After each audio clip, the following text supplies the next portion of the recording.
Mike, turn your games down. Hi, everybody. Welcome to episode 179 of Games My Mom Found. I am Mike Albertin, and who's running around in the perfect dark with me tonight? What is it, Joanna? It's Chris Dobson. I'm Trey Johnson. I don't have a quote. I've got that Elvis vest somewhere though in my closet back there. I swear. That American vest. You got Alyssa over here too. Welcome back. All three of you are returning to the show. And Chris, where can people find you at? Your Stupid Minds is my primary podcast. Also, Some of My Friends Read Comics is also my other podcast. So both of those, check them out.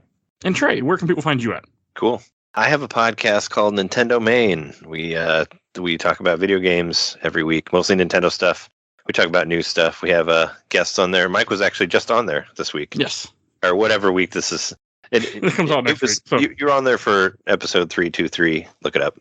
But yeah, it was it's some friends of mine, and we talk about Nintendo news and games we've been playing, and we have a Patreon as well, patreon.com/Nintendo Main Podcast, where you can get bonus episodes every month plus extra stuff depending on what tier you have. So got all sorts of shit on there. Google it, you can find it. And Alyssa, where can people find you at? I'm not fancy like you guys and have a podcast, but I'm on Instagram.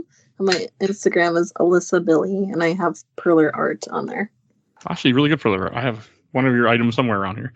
So, and we are all here to talk about a game that I haven't played in years, Perfect Dark for Nintendo 64 that came out back in June 2000, or May 2000 in North America. So, man. Best game of all time now. It was still good. It's yeah. I'm sure. Did all of us play it when it came out, like when it was new? I did, yes.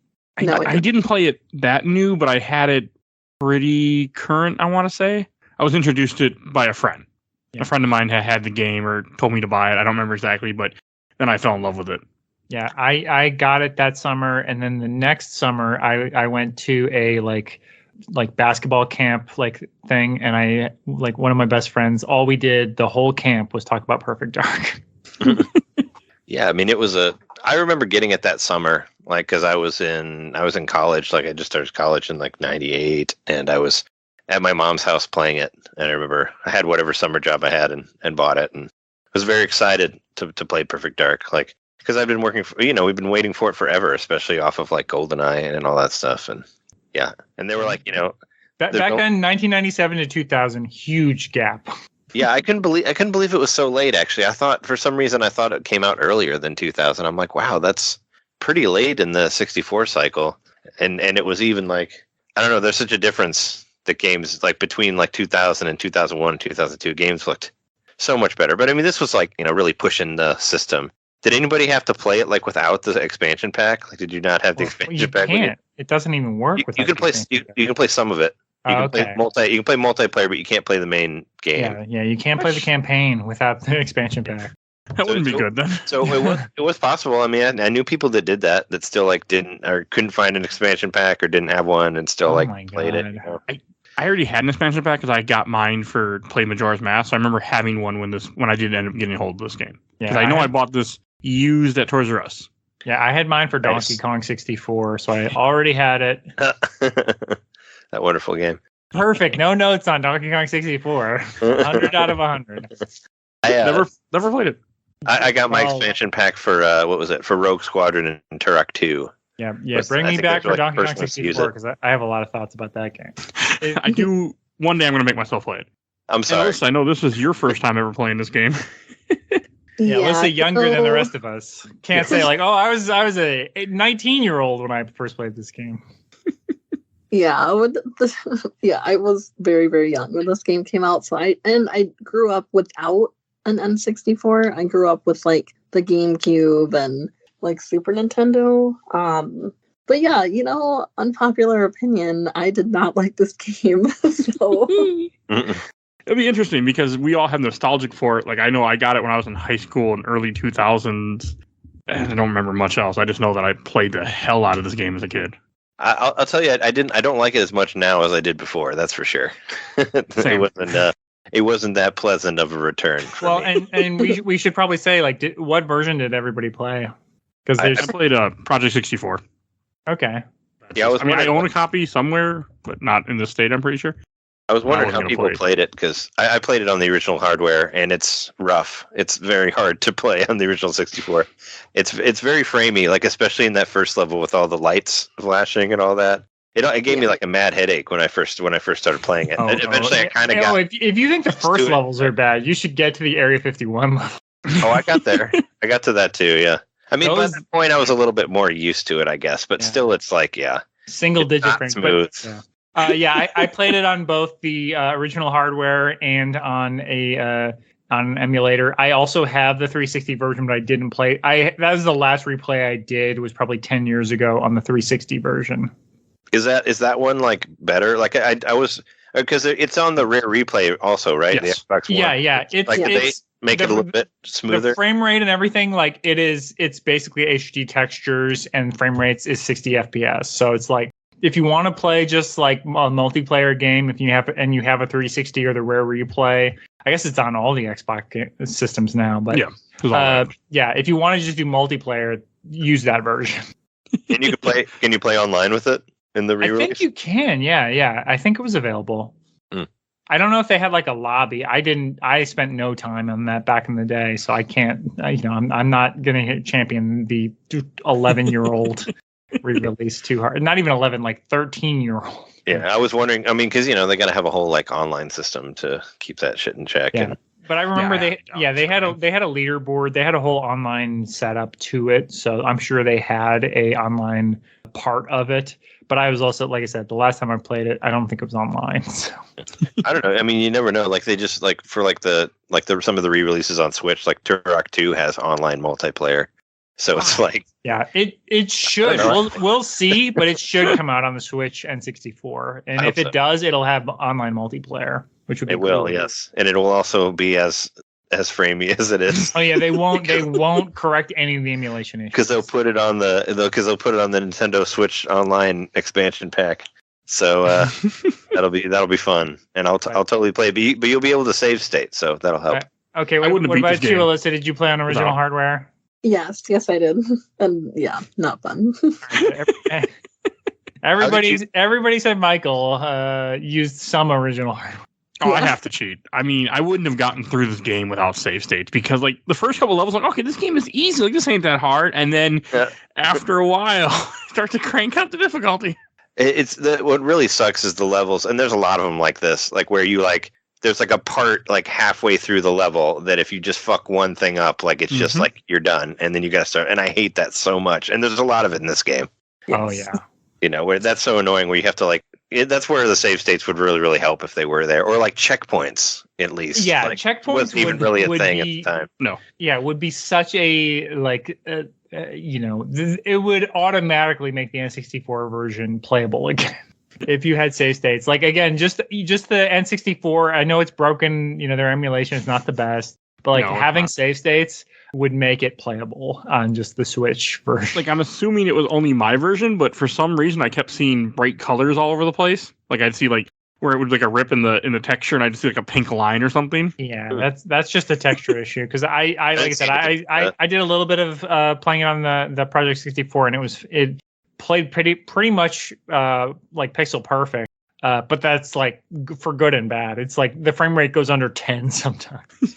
I mean, you all used the original N64 controllers, right? Did you do like the walk with the stick and aim with the buttons, or did you walk with the buttons, aim with the stick? Like, how did you do? I used it because I have a GameCube controller for Smash that like worked with my Switch, but it also has like a setting that works with the PC.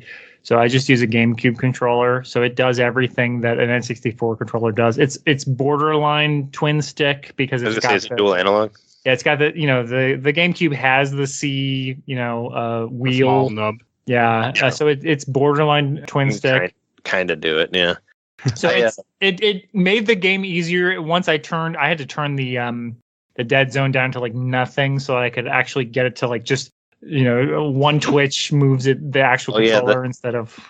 I noticed that the turning was really, really slow in this game, and I even checked for a sensitivity option, but no, not on 64. Like you wouldn't have something like that on there. Original hardware. Yeah, it's you like Joanna Dark is a tank. Like she is just like lumbering through the level. You're like it's taking so long to turn. I'm like, fucking turn already. God damn it. I use the C. Well, I use a fake N64 controller that says like something on it, but it essentially is USB N64. That's what I try to play all these on.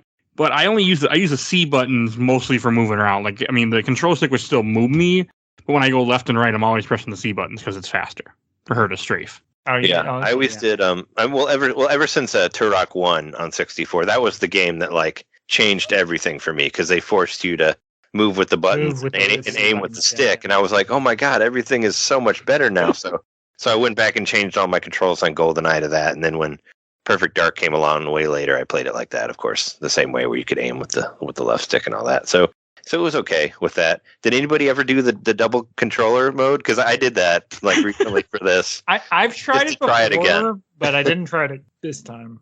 Yeah, no, I remember doing it in high school. Like my a friend of mine was like really into it, and I was like, I got to do the double controller mode for this show. So it is kind of cool because it is like the closest thing to having a mouse and keyboard, twin stick style experience. Yeah, is having a second, just aim with this button. It's like I didn't do it this playthrough, but I've done it before, and it works. Like, if you have just two N64 controllers and you're just holding both of them by the middle part, like it works.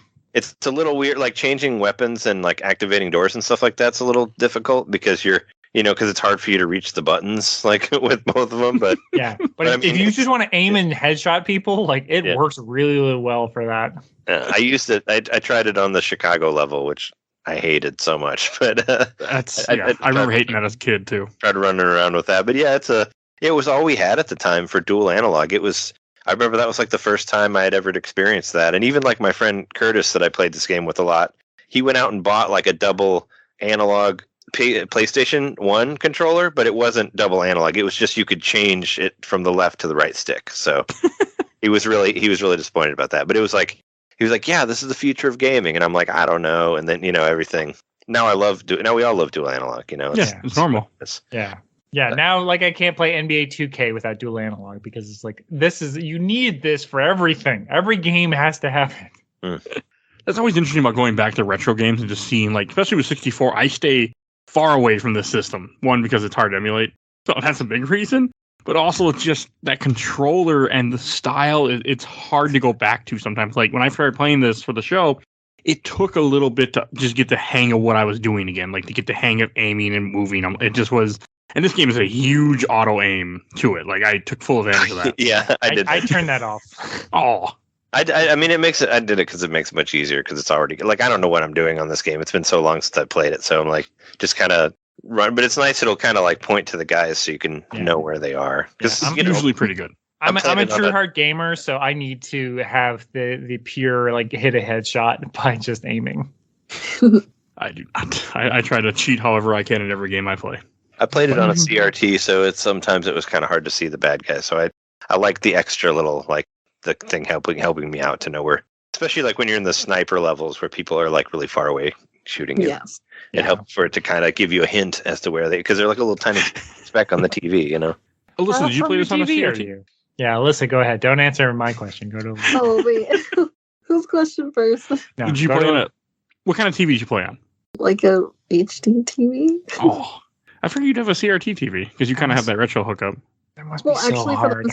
For the N64, my hookup is different, and I actually played this game in black and white because whoa, the component cables were like dumb, and so it made it extra hard. And I hated when like the levels or like the parts where the lights went out, and it was like dark. And no. It made it the night vision stuff so terrible. It was not fun. That is not the way to play this game. Yeah, you're just playing like what is that, the 12 or whatever the GameCube game was, like black and white stuff. The Wii game, Mad World. Oh yeah, Mad World. That's the one. I love that game. That game's awesome. It was short, but it was fun. It's really fun. Yeah. You could put so many street signs in people's heads. It was so sad. Put like 5 street signs in one person. Yeah. Let's I've never played it. I own it. Somewhere. yeah, so you want to go through so it seems like we all did the single player campaign. Nobody played multiplayer, right? Do we have anything to say about any of the other No. modes? Well, Because there's a lot of modes. Yeah. I played this game probably 250 hours, but I put so much time in every single mode in this Oh game. my gosh. Damn. I just wanted to mention, because I remember I mentioned to Mike on our show that you said you didn't play any of it, but the the combat simulator challenges that are on there that are like single player, multiplayer, like those were always fun. Like on the 360 remake, I haven't played them. Is what I was saying. On the online mode, I can't say. But like I said, the combat simulator is single player though. It's not like I think you can do it with people, but there's with bots. But there's levels, like there's challenge levels, and they get harder and harder, and they vary in difficulty and different levels. That's a multiplayer mode to me. Like like I said, I played so much of this with my friend, and so much of like my nostalgia for this game is playing these multiplayer. And because there's the combat simulator, which you can play by yourself, unlike GoldenEye, which is cool that you can actually have no friends. I had friends, but I was happy. I really liked single player multiplayer because your friends aren't always around, and sometimes you just want to fuck around. So I played a lot of that. Like I think, what was it? Duke Nukem 64 was the first time I had ever played something that had single player multiplayer. So I was. Yeah. Just the bots for me were such a big deal back in the day because if I remember correctly, didn't this keep track of your kills, your death? Like it gave you ranking and everything for your character. And you had like a profile, and you could make your own character. Like my character was Mr. Blonde with Elvis's head, so it was a giant alien man that would walk around and kill people with a trench coat. Mine was the green Datadyne guards, I think. Is what I went with. Yeah, mine was I like that mask. Yeah, mine was Joanna Dark with like the torn dress, but with like just a guard's head. Nice. Yeah, I like that you could change the heads. It's been so I didn't mess with it all in this playthrough. I just didn't care enough. But yeah, you could do all that. So the combat simulator was, because it was just like GoldenEye multiplayer, but you had bots, which was a very cool addition. They had different AIs where you could have like the aggressive sim, the like revenge sim, the like shield sim, all these like different sort of bots, which is a really cool feature. And then it worked really well for like handicapping because like I had younger sisters. So like if I played it, like they wouldn't want to just play one-on-one with me or like one-on-one with bots with me. They would want to have like teams and have like their teams be better than my team. Sure, yeah. And so the playing field. Yeah, it's like so you could do that and have like like the rocket sim is on your team, the like stupid guy who's just gonna shoot rockets at everyone. He's on your team, but I get the like good sim that's gonna like actually know what they're doing. Like I vaguely remember like you could choose like so much the AIs, the weapon selects, like you could choose everything in the multiplayer. Yeah. And this is the first game that I ever played that had bots, and I spent so much time playing against bots all the time. Yeah, it was pretty cool. hard too. Yeah, and you could, like I said, you could play 4-player local and have like, I don't know what the limit was, but you could play like with 8 or 10 bots without a problem. And it would get it's already framey in the single player. If you play with the full 4 people with all the bots, it got really, really bad. Even at the time, I could tell it was bad. It wouldn't be great. No, but you like if you play with But with less explosives, it's less bad. But yeah, it would get framey. But it was a lot of fun. Like that was that. So I just wanted to bring that stuff up because I doubt we're all gonna love this game. But I just wanted to bring up these modes that on the N64 in 2001 were really fun. Oh yeah, I mean I loved the multiplayer back then. Like we spent so many hours playing it with my friends that'd come over. Like that's all we did. Let's play because we could play on team. We just played teams all the time. We would just constantly go against the AI. Yeah. I would, like I said, I would always do because I had neighbors who would play, and then I had my sisters who would just like they would only play with me if they had like a whole squad up against me and like a squad of idiots. So you get a lot of easy kills. Yeah, so it was a lot of fun, and the level design on those multiplayer was really good. Like they had. Like not until Halo was there a game for multiplayer that I think was as well designed for like just having like small or big, they were really smart about the way they did it. But again, I don't want to go too far into it because I know nobody played at this point. I mean, they No, I even, just have the memories. I mean, they even brought brought like levels from GoldenEye in there. Like the facility was in there, Yeah. and to the temple and stuff like that. That was the cool thing is all this the stuff that wasn't a GoldenEye related level they could bring in. So yeah, they could do like a version of the complex and the facility and all that. Well, I don't know if they have the facility. I think they did. I thought the facility was in there. I think. Man, I love complex. But yeah, remember complex for playing it. sure they had. Complex and Temple, I know they had. Yeah. Because those were like just on the multiplayer for GoldenEye. Yeah, they weren't set with anything. No, it was just such a good time to play it back then. It was one of those games that I played constantly. I wanted to try the multiplayer in the Combat Simulator. I just didn't care enough when I beat the game last night. I was like, I'm done. Yeah, and yeah.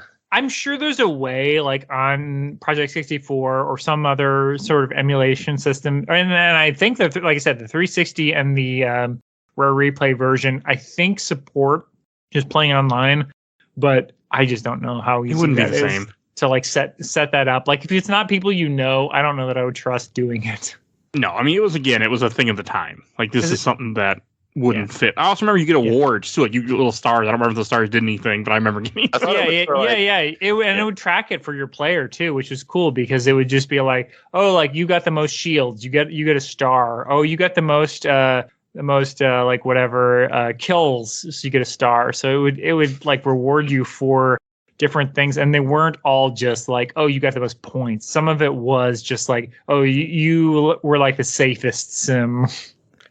And there's like 30 challenges in there, so there was a lot to do. Like if you're doing it as single player or with friends or whatever. But I remember getting really, really hard towards the end, and everything's completely different, like different missions that you have to do on each one of them. Yeah, it gets really hard where I wouldn't even try without somebody else towards the end. But anyway, so that's the Combat Simulator. There's also the counter-op mode that I'm sure nobody played. Oh yeah, that was a great idea, but I don't think it even worked. I don't think it worked well at the time when it came out. I don't think it ever worked. So counter-op, what it was player 2 basically starts with lower health.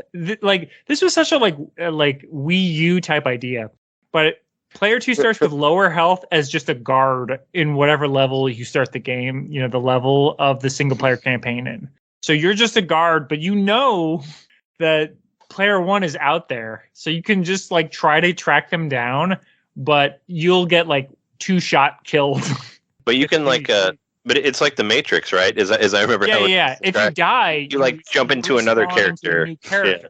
So it's kind of a cool. I mean, it's a cool idea for multiplayer. It's a shame that nobody else really did that with other games.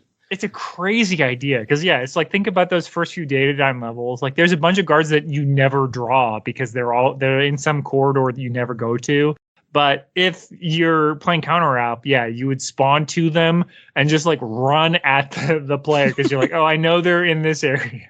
I never tried that mode. I was very big about co-op multiplayer of any sort. I didn't like versus because we get in arguments, me and my friends, so I try not to play anything versus back then. Yeah, it was a really cool mode. Like it's a cool idea. It never quite worked because this was 20 years before or 17 years before the Friday the 13th and all these other games that have like tried to do imbalanced counter. You kind of have that in there, I guess. Yeah, with those like horror multiplayer games. Yeah, because it's like as a guard, like you'll just die like immediately. But the idea is that you'll just respawn and come after them again. Oh, and I have a question for Alyssa because I'm curious since this is her first time playing this. Alyssa, did you notice how the weapons have 2 different modes for every gun? I did not notice that until like the middle of the game. I was doesn't tell you. Like a good chunk of this game, you guys. It was not good. Yeah, they don't really. It never says it. They don't really explain a whole lot. I don't think I would have known that unless. I mean, I was a big Nintendo Power person.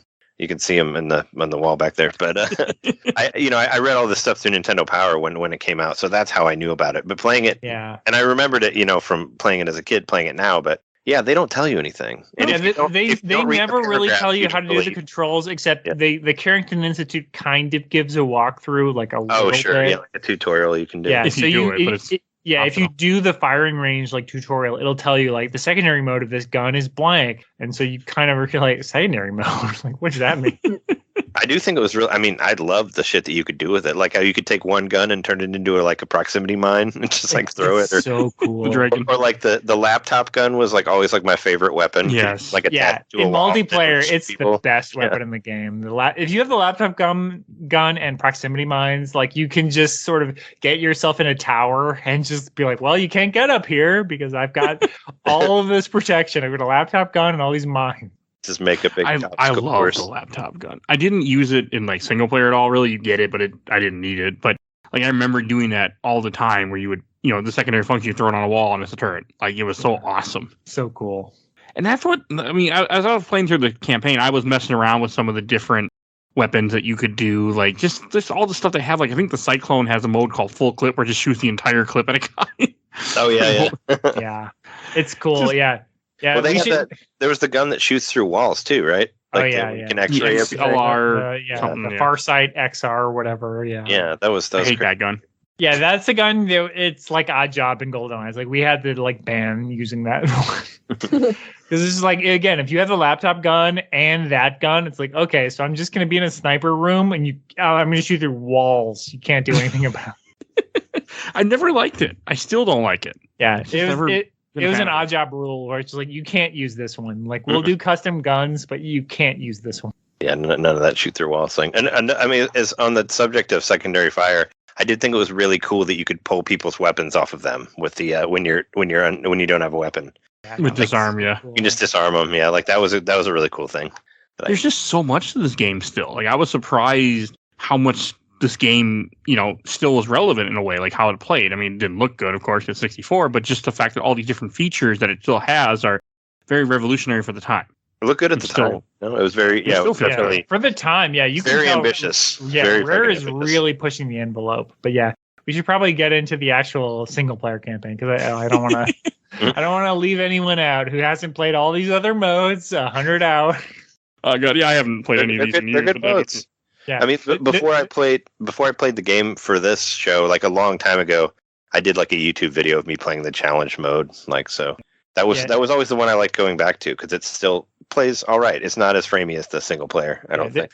So. There's also a co-op mode, but it's also just it's basically just it's an easier version of the single player campaign. Nothing's different. It's just you have two people and you can unlock different players. So again, with younger sisters that I had, they would get Velvet Dark, who's just the blonde Joanna clone.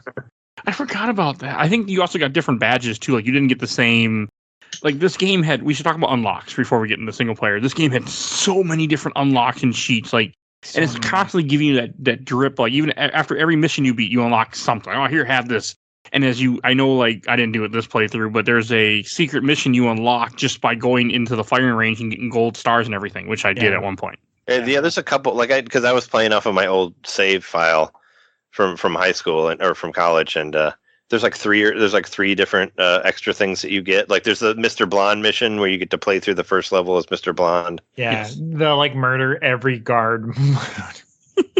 And there's the duel and another one. Yeah, the duel is the unlock every gun. You get I think it's a bronze star, or maybe it's a gold for every gun. You unlock the duel. Gold. And then there's one more. It's there's a bonus. Or there's two more? There's 4 missions? I thought there's only 3. There's 4 missions. There's Mr. Blonde's Revenge for beating it on Agent. Mayan SOS, where you play as a little blue alien guys if you beat it on Secret Agent, which I've never seen. Oh, I never got that. Or you beat it on Perfect Agent, which I've never done. I was GoldenEye, my friends were able to beat the entire game on all the difficulties. On this game, we could never do it. Yeah. It was just too hard. And that's, I guess we should mention. So, I mean, GoldenEye 1997, such a great game. So good. I don't think, it was single-handedly revolutionizing, but it pushed the first-person shooter genre forward a lot. A lot of, this was before Half-Life, the first GoldenEye. So a lot of that was very new. But by the time Perfect Dark came out, you're oh yeah, this is stuff we're all used to now.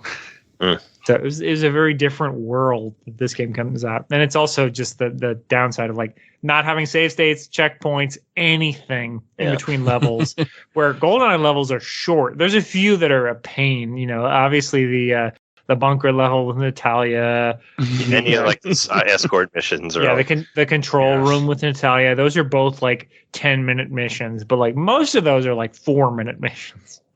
And that's another thing with this game. They're not short. All the missions are long. And that was a hard thing for me to want to keep. Like, if I wasn't playing with save states, I mean, and you can easily screw yourself over. I played this on Agent. I'm assuming we all did on Agent.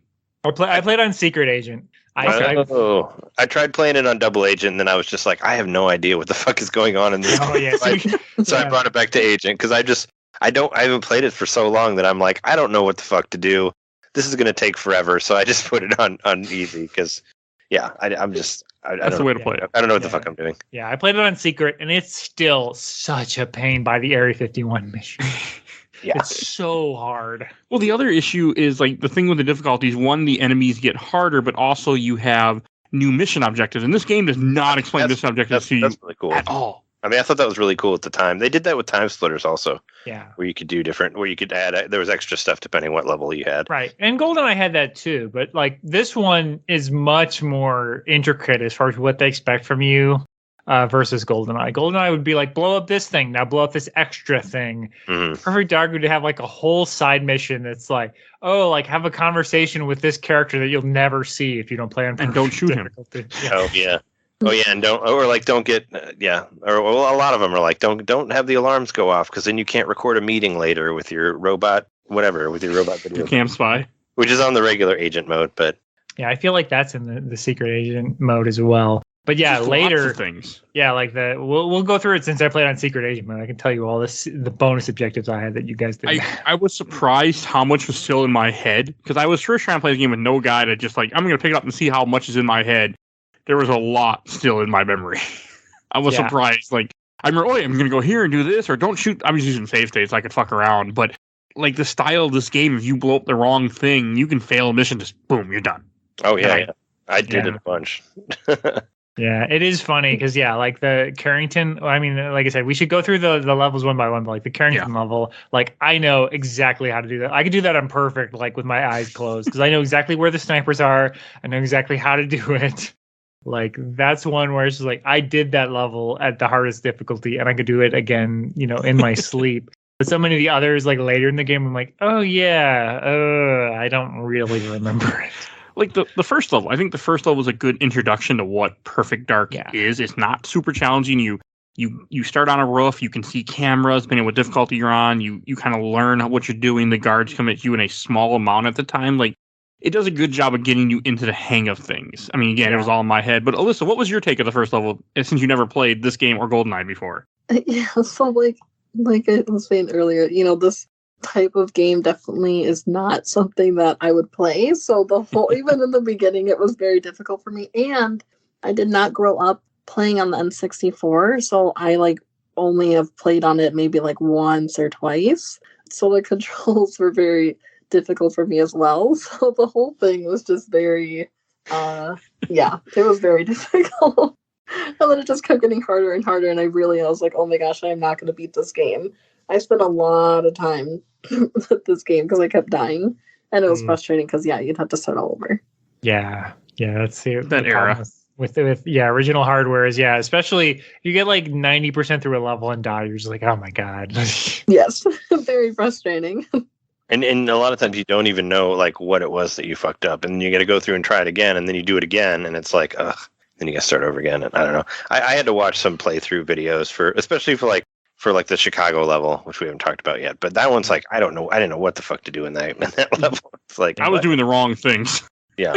I nothing but net that level. I'm so good at those. But the first, we should start at the beginning. The first data done level, I think those are so good as far as now the downside is it does show you what they run into right away is they have so many lights sources. Mm-hmm. And it's cool when you're going into a room with all these light sources, but it's just it starts getting the frame rate will be under 15 very quickly. It didn't bother me when it slowed. At first when I first played this and I could see the issue, but after a bit it didn't bother me anymore. Yeah, but like I said, it shows you the game in that sense where you're just this is gonna what it's gonna be like. There's so few N64 games with this sort of lighting, and it is kind of cool. But it's like, yeah, the frame rate is going to get choppy sometimes. If there's too many enemies on the screen and too many light sources, it's going to be bad. I guess you can shoot lights out too, I think. You can, and you almost have to in a level that we'll talk about in a minute. Yeah, I think I did that when it came out. I totally forgot about doing that. But yeah, that very beginning level when you're going down the stairs, and even when like two people come out, it's like, I can already notice that it was slowing down. Yeah. Whenever you're like outside, it's still a little choppy. But yeah, it's also, the N64 does Rare in the N64 era does such a good job of hiding the frame rate issues. Like not until like really Banjo-Tooie and Conquer do they really, and Perfect Dark too, but they started having frame rate issues because they started they were so good at hiding big open areas. They knew what they were doing. And so there's a few levels that have big open areas, but there's so many like the stairwells and like little rooms, and it's fine in all of those. You're not. It's all the minimize the Conquer runs. I think Conquer runs better than this. Like I just played it like on its 20th anniversary, like last year. Yeah. Like I did a stream of it where I played the whole thing from beginning to end. Yeah, I just think like two sittings. I think I felt like it played better. Yeah, I think of these three, Banjo-Tooie, this, and Conquerors, as like late Rare, and it's like they know they have the expansion pack, and so they get a little greedy. Because like I don't know if you played Banjo-Tooie recently, but like they have much bigger open areas than the first one, and the frame rate immediately takes a nosedive. Yeah, so that's what I've heard. Yeah, this one is the same way, and it not be for the same reason because of the areas being bigger, although the levels are bigger. But it's they just have enemies and light sources that like it just drains so quickly. Interesting thing about Conquer is Conquer actually doesn't use the expansion pack, which I thought was crazy. Yeah, I don't know if it uses it at all. Like for most things, it doesn't need it to run it. Like it's not. That's surprising. Because Conquer looks beautiful. Like it looks so good, and it doesn't even use the expansion pack. I was like, I didn't even believe that, but recently. Yeah. Like yeah, I said, I thought there were a couple of parts where you were supposed to have it, but yeah, I know it's not as much as this one where it's like it just won't run if you don't have it. But yeah, so yeah, this is so the story of this mission. So I guess should we go into that, Michael? Sure, we can. Yes, the story of this mission is all corporate warfare. Yeah, corporate espionage or warfare or whatever. Espionage probably sounds better. Yeah, you're Joanna Dark. You're the highest level of this Carrington agency, and you break into Datadyne, and you're trying to find this Dr. Carrington who you know nothing about because you're trying to rescue him from Datadyne. And they have like an opening cutscene where Joanna's like, "Are they all expendable?" And they're like, "No, don't kill the like head of Mrs. Datadyne. Don't kill her like these important characters. You can kill guards though. That's fine." Slaughter everyone who's working there. Yeah, kill every like paycheck to paycheck worker. Just don't kill the boss. Yeah, it's really weird because the boss is like the villain of the game, right? If you just like killed her at the beginning, wouldn't it be like shorter? Yeah, it'd already be fine. It's like he's gone. It's good. No more levels. We got it. Credits. Yeah. But no, they're just like it's a very class based game, and they're like only kill poor people. Don't kill the head of this company. Yeah, I thought that was so annoying because I went in there and I just like killed her because I'm like, yeah, she's the boss, she's the bad guy, kill her. And it's like, no, you can't. I'm like, but why not? And then it's like she keeps causing trouble through the rest of the game. It's like she should have just let me kill her at the beginning. Come on. I think it's a difficulty. Oh, sorry, come. Yeah, I think she gets. Well, maybe she doesn't. The alien, spoiler alert, kill a lot of the other secondary bad guys. So they probably kill her too. That was that was another thing. That was another thing about this game, like coming out in the time that it did. It's just. I forgot about the 90s, like X-Files, like Alien Autopsy, like fucking obsession of the time. And it's there. I mean, you got Elvis like on the slab and all that, like right when you see him before he's called Elvis, but Yeah, it's such a blue alien. It reminds me so much of Cyberpunk for the PS4, like where it's pushing the system, and it also has all this like silly like retro futurism that even at the time you're like, well, we know none of this is going to happen. But it's very fun in a way. Like if you like that kind of like sci-fi. And I think you can steal a necklace off of that lady too in the first mission for one of the objectives. For the more difficult ones. Yes, yeah. I had to do that. So yeah, that's I think agent or secret agent or higher. Yeah, because I remember for when I first tried, I did Secret Agent, and I killed the lady, but then I got the necklace too, but it's still like failed. It's like No. You just have to punch her out with a gun, and then that's okay. yeah. Pistol whipping. It's funny too because later Joanna's like old woman, and she's like in her 40s. Like she's not that old, Joanna.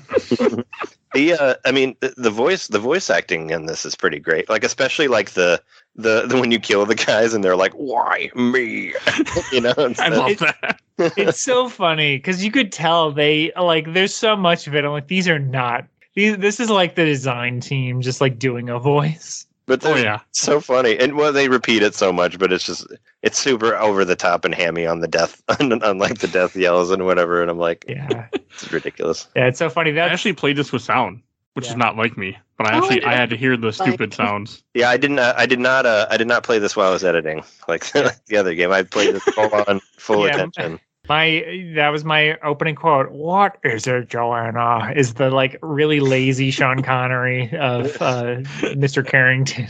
That everybody has a like idle animation thing they say to you, like, I just don't have the time for this. But like the first mission, because the first mission is broken into like 3 different levels, and I think that does a really good job of like moving you through the building, and then you're down in the basement trying to figure out more, and the whole idea that you're trying to get this computer that's a doctor or something for some reason. Right. Yeah. So the second level is your doctor face. Yeah, the second level is you're finding the doctor who you find out is a computer.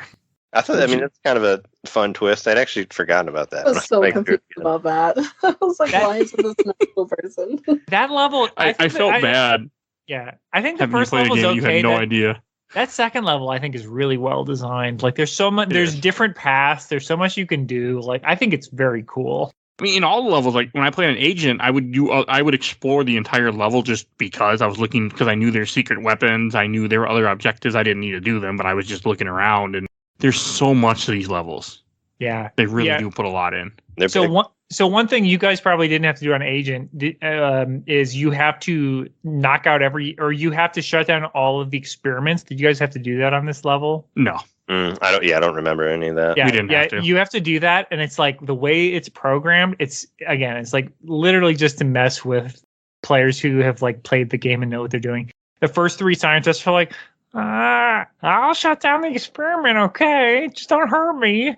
And then the last one is like, what the hell are you doing here? And then as you're like, shut down the experiment, he's like, accidents will happen. Wink, wink, wink, wink, wink. And so, like, you have to pistol whip him before he goes to the terminal and shuts down the experiment because he's setting off an alarm just to mess with you. That's amazing. Like, how would you know that? Unless you screw up. Yeah, like, unless you play the game before. I've played the game enough times that when I heard that voice, I was like, no, you don't get a chance. And it's just weird shit like that. They have that. And I also, like, one of the secrets also in this level is that you can get a gun that you don't get till later in the game that you can then find by dropping down a hole in a vent, and then you go fight a guy that has a random gun. Yeah, perfect. It's really perfect weird level. Shit. Yeah, perfect level. You have to get all the experimental weapons, and then one of that is the K7 Avenger, which is that gun.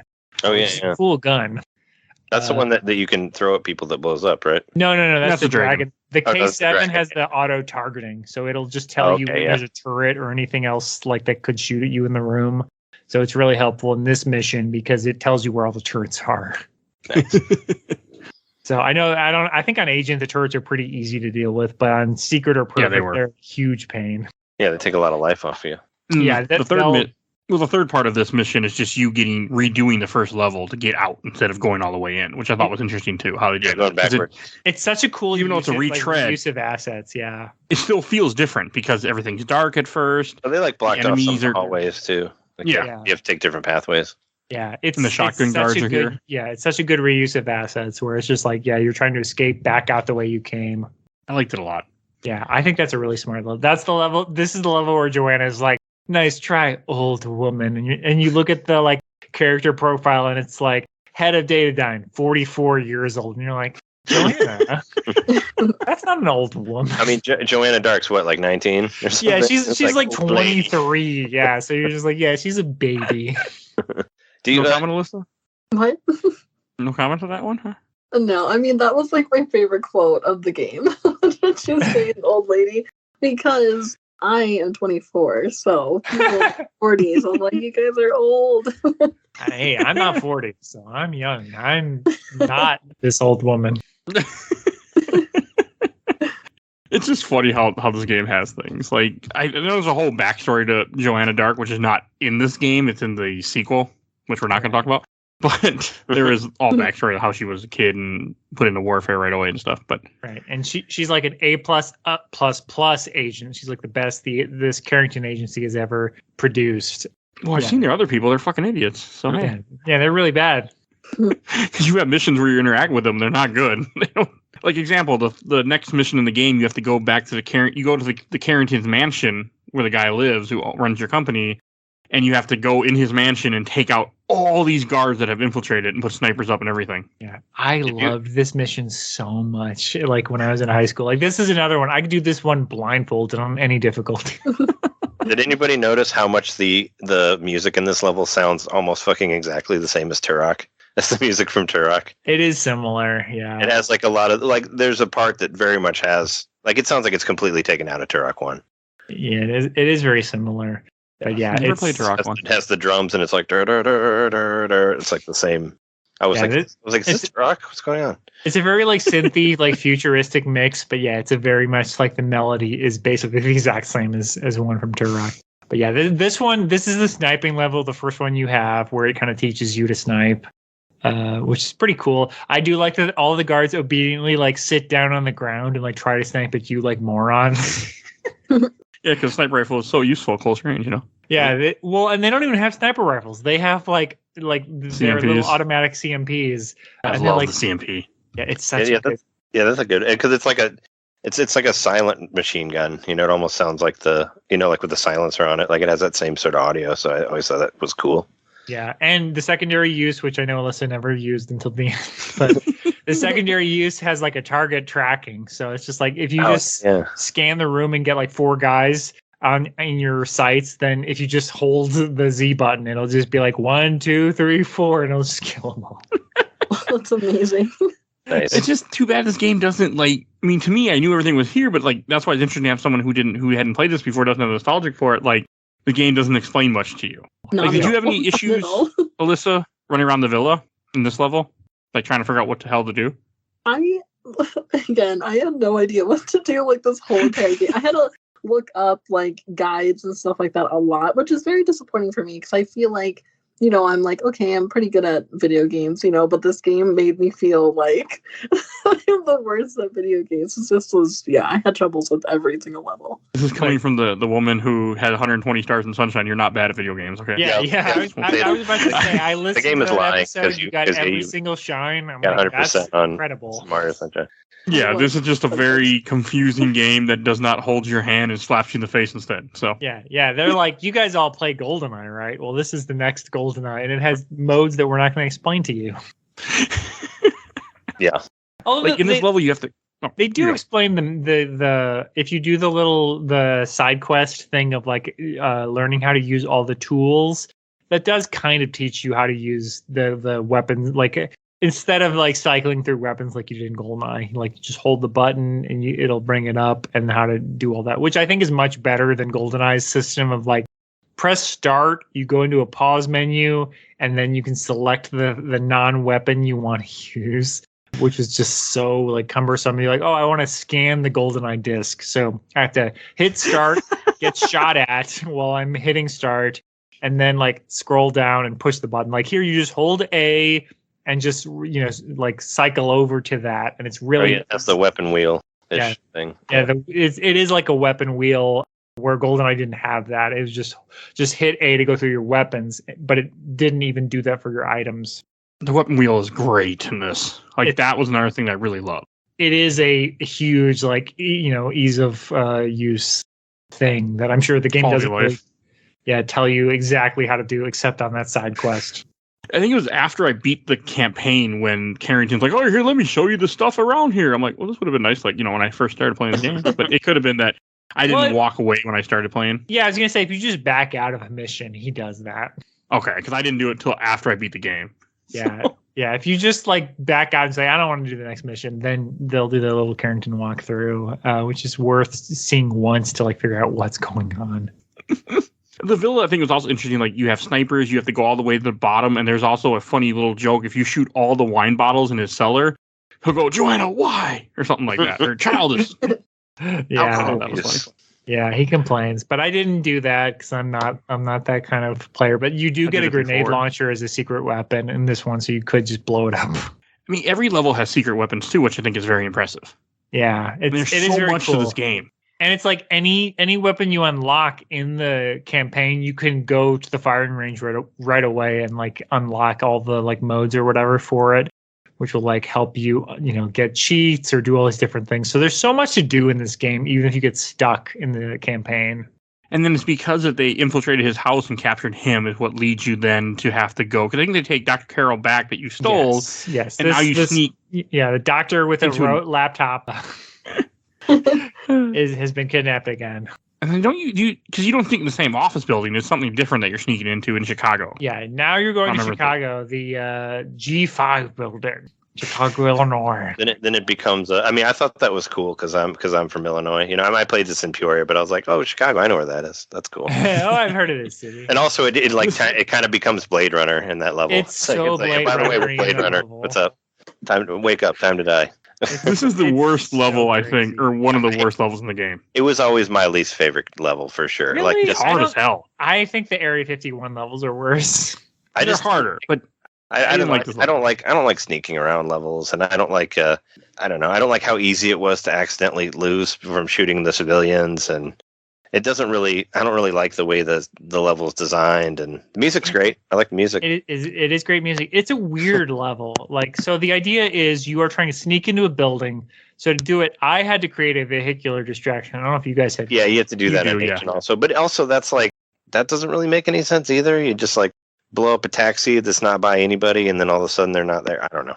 Well, You the use the taxi multitask, right? runs Not in. to The taxi activate it? runs into the. Oh, I guess it minigun. leaves and goes somewhere else. yeah, right? it leaves and drives into the turret. Yeah, because Yeah, it flies. It flies yeah. away. Yeah. It hits the minigun that's the sentry that's been going back and forth. So it blows that up, and all the guards run away from their posts. From the door, because you can't. If you try to like go to the door and they're there, you'll automatically fail it, and you have to start all over again. Yeah, on Agent, do you have to get the remote mine and plant that?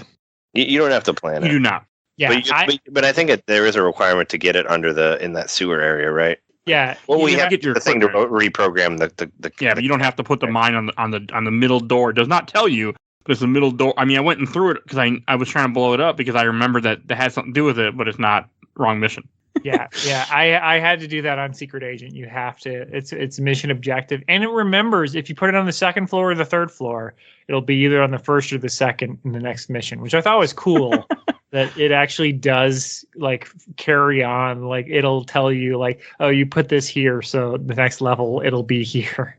It is a cool mission. It's just I just don't like it because it's very difficult. It was very difficult for me. Yeah, it's a stealth mission where you're never undercover for like a second, which I think is bad design. Yeah. Because Not the that later stealth. the later stealth missions, you at least have, for a few seconds have some kind of you can get past guards or something in your stealth. But like here, it's like the second you walk by, they're like, "Hey, there she is," and start shooting guns at you. Yeah. And then if you like hit like someone who's just sitting there in a trench coat, they're like, "Oh, mission failed. That guy was not who you're supposed to shoot." But some of the trench coat guys will shoot you still. Yeah, you have to like look and see the trench coat guys who are like talking into they're like, send reinforcements, like shoot those guys because they're actually baddies. Yeah, because I did kill like one trench coat person, and I thought maybe if you killed two, you failed. Because there was like when I got through, I killed one of them, and it was okay. So Yeah, You can kill a There's couple, I there's I think 3 light trench coat guys that you're not supposed to kill, but dark trench coat guys are they will alert the guards to where you are. So it's very annoying. even more confusing. Yeah, different Yeah. shades of trench coat. Yeah, and if you're playing in black and white, I don't know what you're supposed to do.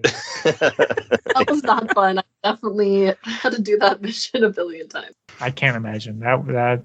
It's a pain of a mission as it is. That one, I will say, if you know what you're doing, it's like a 3-minute mission. It's the actual level is very small compared to some of the others. You know what you're It's doing. a pain. Yeah, it's just a pain. like the next level isn't very short. That's when you get inside the building. I mean, the G5 building reconnaissance, like, I mean, usually when you first get introduced to cloak guards, you have people who are running around, which must have been interesting in black and white when they cloak on you. Did you even see them, Alyssa, at all? Oh yeah, that was kind of a cool effect. It reminds me of, like, do you remember you remember the David Lynch Dune movie, right? With how they had the shields, like they kind of look like that.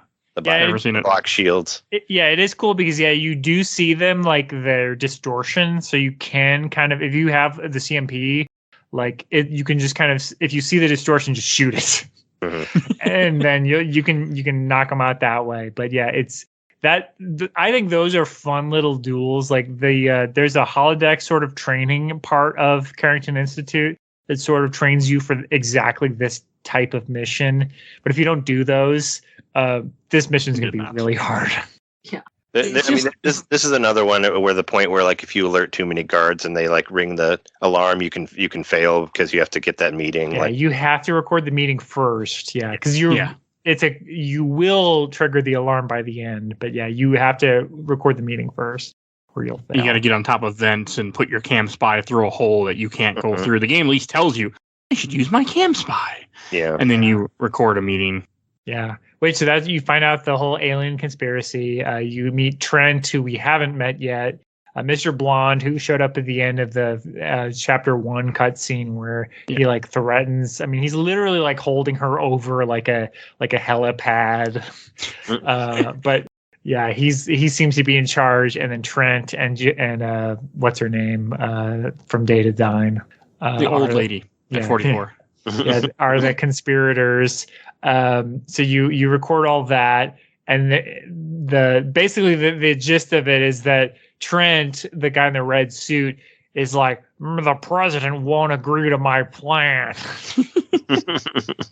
And they're they get really mad about it, and he's like, don't worry, because we have the guns over Nevada. It's all these British guys doing American accents. That's why they sound like this. They're like, this is what I think Americans sound like. It just, I just skipped it and kept playing.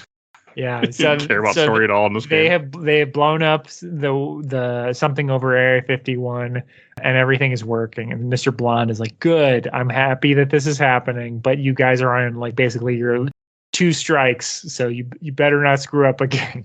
And then you have to go and you decode a safe. Like, I could not figure this out for the life of me. I had to watch a Let's Play video because I didn't realize I knew the decoder. I kept trying to put it on the safe and it wouldn't work. There's a control console in the room that looks like the alarms that you don't want to press. Yeah. You can put it on there and then it activates the alarm and opens the door. You put it on there and it has to activate the alarm. So this is the level you almost have. If you get a grenade or something explosive, you can use it. But otherwise, you shoot out all the lights.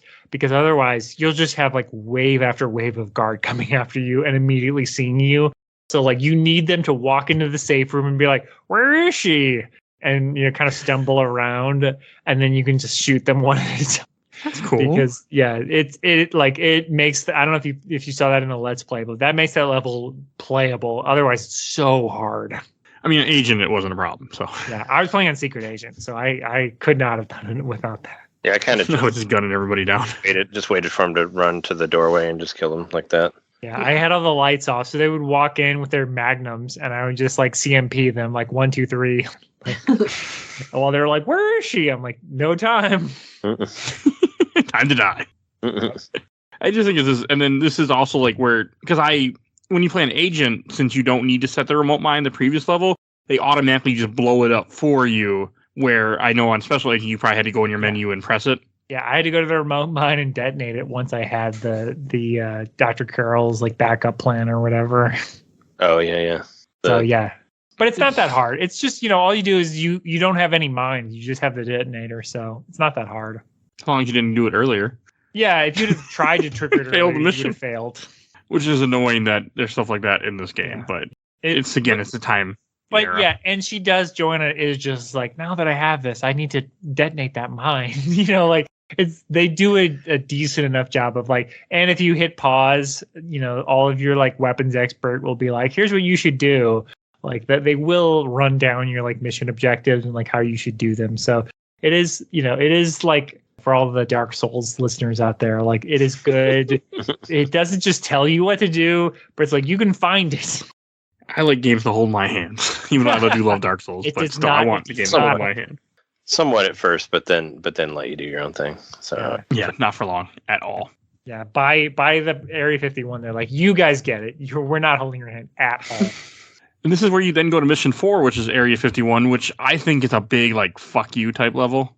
oh yeah, my God. On Secret I like Agent, it. this level is so hard because did you guys have to fight the hover bike people? No.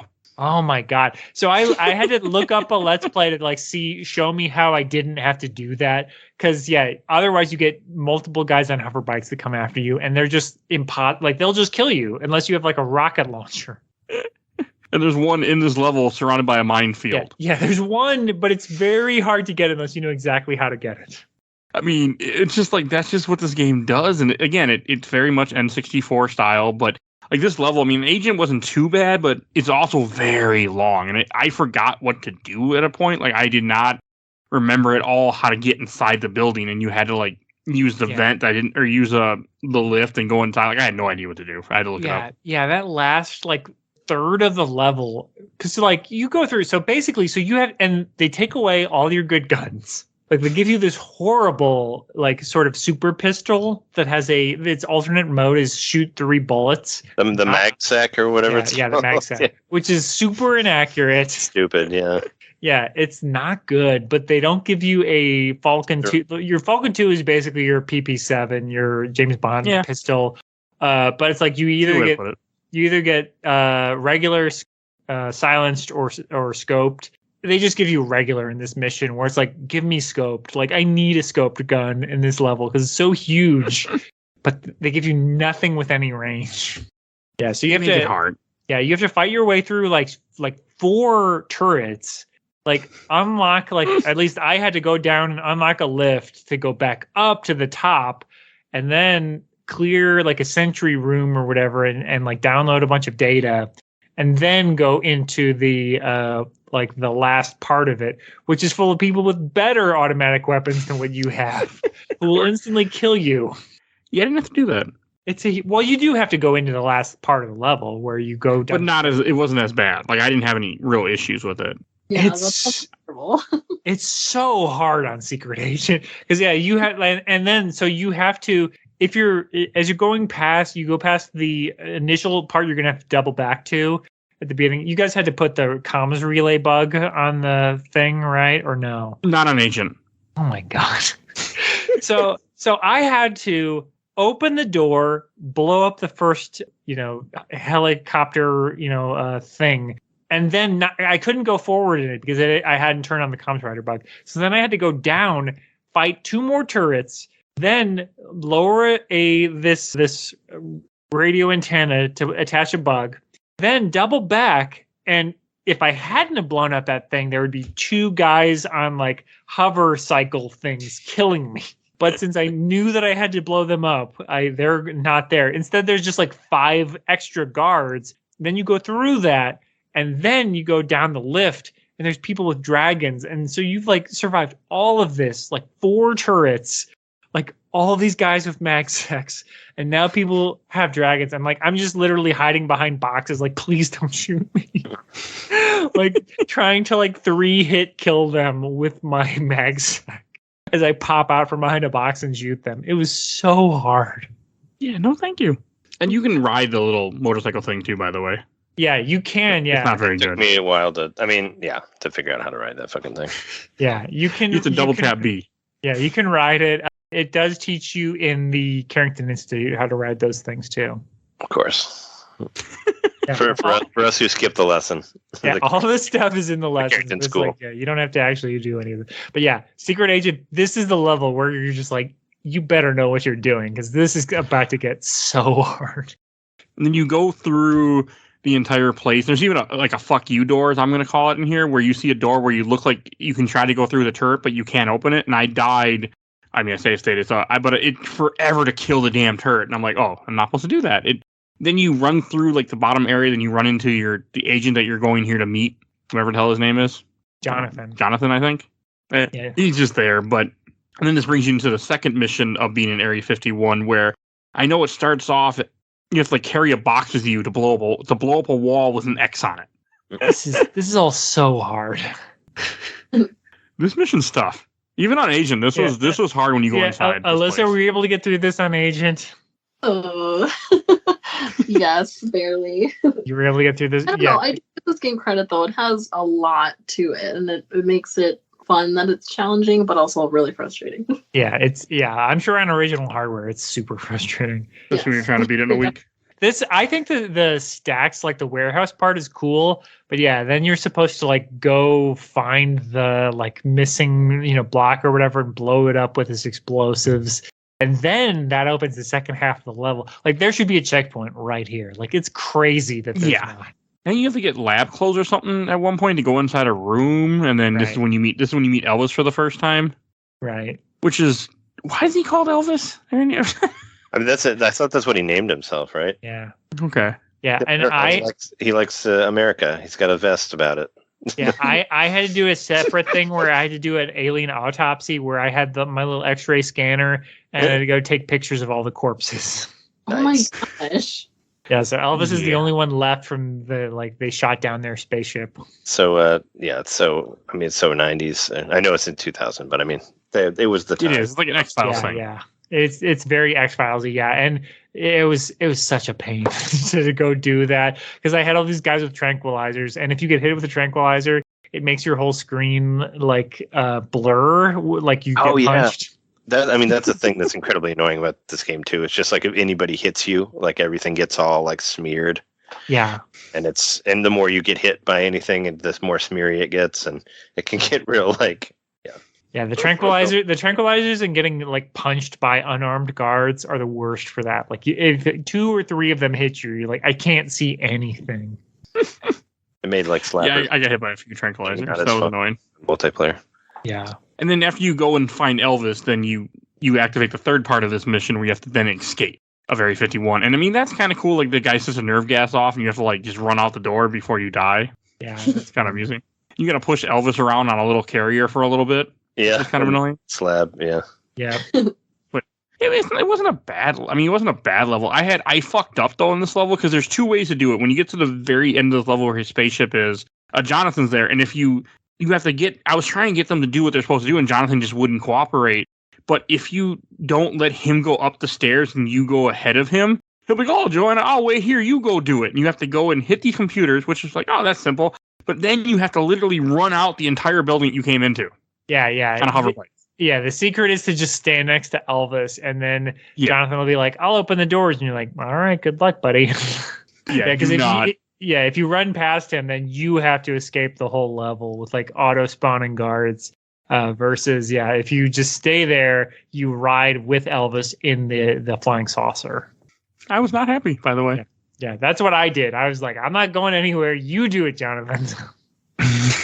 It was terrible because I had to go through the entire area, like all the way to the back, right when you first came in. Yeah, you go right back to basically the entrance of the level. It's so crazy. It's long as hell, too. Yeah. There's not a fan. If you have like cheats, you can use the far sight. If you use the far sight in the second level, you can see all of that's in there. You don't need to use any of it. There's a bunch of like dead end doors that you can't open, but since the far sight shoots through walls, you can literally just kill the guards that are in the next level. Okay, that'd be kind of cool. Yeah, it is crazy, because the game, as we mentioned, it does just drop cheats every time you beat a level. They're like, oh, here's like slow motion mode. Here's like classic sights from GoldenEye. Like here's whatever. mode. Yeah, Donkey Kong mode. Oh yeah. Like they're constantly just giving you just like, oh, you did it. Here you go, which is kind of cool. But yeah, this is like for the people like me in 2000 who are going to put 150 hours into this game. We used to play multiplayer with the DK mode on, just for the fun of it. Like that was we always did that. The giant heads and the long arms. Yeah, we played the original GoldenEye that way. Yeah, that'd be more fun with alcohol. I feel if you're all drunk while doing that. Oh, we were super sober. It was a Christian college. Alcohol. Yeah. We did it. Yeah, we did it in GoldenEye where we were all underage. So. More fun though. And then it brings you, and then the story kind of progresses where then you're supposed to go. You're trying to get an Air Force One, and you have a mostly stealth mission if you play it right, where you have a crossbow that sedates people, and you have to go and take out somebody to get their uniform. If you try to go in the door instead, you'll fail the mission right away. Yep. You can also switch your crossbow to the instant kill secondary function and immediately fail the mission that way. Because if you just shoot the guy with a lethal crossbow bolt, it's like, that's not what you're supposed to do. I didn't know you have to, because on my difficulty, I didn't have to do it, but I'm watching a Let's Play. You have to get a freaking suitcase and put your equipment in a suitcase? Yeah. You have to go up an elevator. That's what I had to do.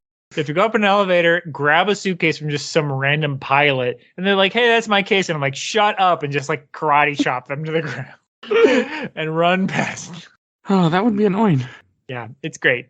And you have to put the suitcase, it looks like, on a thing, so that way it then pushes through your equipment so you don't have it. Yes. Then that gives you, like I said, this gets you through one room stealthily. Because then, like, you put that in, it's like you can go through a metal detector, but then you have like 30 seconds until the people doing the baggage claim are like, hey, she's got like 6 guns in here. So you have to go shut down the baggage claim like computer. You know, I'll stick with Agent. I did run up those stairs and do all that, but I didn't know what I was doing. I was just running around exploring entire levels and killing everybody. Yeah, did you guys have to do that? I assumed you had to. No. Oh No, I'm not an agent. You just go in there and that's it. Wow, yeah, I get a countdown that's like, like your case will be stopped unless you do something. So I had to run up to the baggage claim computer area, shut it down, and then a guard is like, what are you doing? And then I had to disarm him. It's like nothing at all. Yeah, but it is, I think that part's cool because if you do that, and I assume it's the same thing on agent difficulty, if you do that, then all of these like NSA agents in black just start auto spawning, and the game doesn't actually tell you, but it's like you just have to run. They're gonna murder you if you just get in a shootout with these guys because they just are. There's so many of them. Yeah, they auto spawn an agent also, and then you just have to run to the Air Force One, I think, and then just get on it. Yeah, so that's what I had to do on Secret Agent because I was just like, no way am I fighting all these guys. The Area 51 level is kind of cool too. How you're on a freaking plane for a little while. Yeah, the Air Force One. The Air Force One. Yeah, that's a cool level. I think that's a really well designed because you could tell it's the same if you watch the movie Air Force One with Harrison Ford. Yeah, it was post Air Force One, right? Because I remember, it's the same like layout as that movie. It's really cool.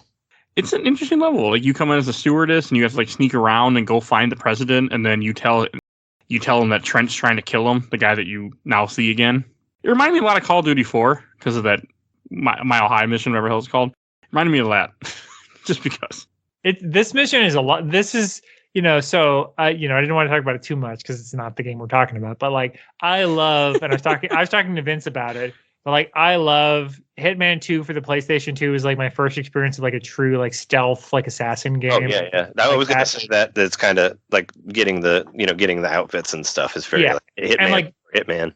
Yeah, this is like the closest it gets to a Hitman level, and it's so good. Like, and I love Hitman. Like, it's so much fun to like get the outfit and like pretend to be a different person. And, like, they just scratched the surface here, where like you can do that and like get past rooms full of people and like nobody gets. And then if you go past the other stewardesses, they're like, "Hey, who's that?" And then that'll blow your cover for like the whole mission. And there's a lot to it. Like, I know if you're playing the other difficulties, you have to raise the suitcase to get it. Like, I didn't have to do that. Yeah, but that's easy. The hard part is doubling back and getting the president into his like escape pod. It was a huge pain on Secret Agent. They can kill him, and they will. He died. I shot him once, and he died. And so another thing to keep in mind. This was made in 2000. The president is black, so it's just very progressive. That was cool. That they imagine a 2020 something where like a black president. Wow, we're in the future. Well, not that many years later, Obama, 2008. Yeah, it is funny because it's just like they had no idea who Obama. This is before Obama like existed, but like it looks like an N64 like rendition of Obama at a certain point. It does. It's kind of cool. And then after you have to go tell him, and then this is when he joins you. Like you just escort him to his escape pod, and then the mission ends. Yeah, I had to set a mine to end the mission. I did not. I don't think. I had to blow up mine. In this. The little. I can't remember. The aliens have like something attached. Their little Skedar. The Skedar are the bad aliens. They have the big monster aliens. Yeah. Oh, yeah. I did have to do that. I just didn't remember. But yeah, I did throw it in there too. You have to throw a mine in there, and then you get Elvis hits his flying saucer hits their ship off of Area 51, and all 3 ships crash. It's cool. It is cool. Still. It is cool. This is an interesting level. This next level, the Area 51, like whatever it's called, like rescue. This one is Air Force One. No, Crash Site Confrontation is the name of it. Yeah, crash site. Alyssa, did you have any? What did you think of this running around in the snow with terrible graphics? I don't know. This one I didn't mind too much. Like, I thought it was fun. I mean, again, still difficult, but I don't know. I like the fact that you're mostly just like running away from a bunch of people because I feel like that's what I was doing anyway. Yeah, I hated this level. I think this is a cool level, and it gives you a sniper rifle, which is very helpful. I don't think you start with one, but you get one really quickly. I couldn't find the station that or the capsule that you're supposed to set the distress signal. I found that last. I went and found the president clone, shot the president clone, found the president, brought him to Elvis, did everything else. Then I had to go back and try to find it. Yeah, it is not super intuitive. Like, it would be something that I don't know if there's a good map like out there, but yeah, basically I think it's like close to where you start. You find the distress mission thing, but if you don't really know what you're looking for, you can go right past it. So Trey, were you getting surface vibes from this level? At the snow level? Yeah. I kind of got, like, at this point, I didn't play the game like all the way completely to the end. Okay. I kind of started jumping around from levels to levels because I was getting a little frustrated, like trying to get all the way through. I completely understand. So I kind of jumped to the last level, which I remembered a lot of like pain from that level as well. Like, but we'll get to that. I don't think that's a very good level. I think this is a better, because the game sets it up like you're getting close to the end in this level, which I think is cool.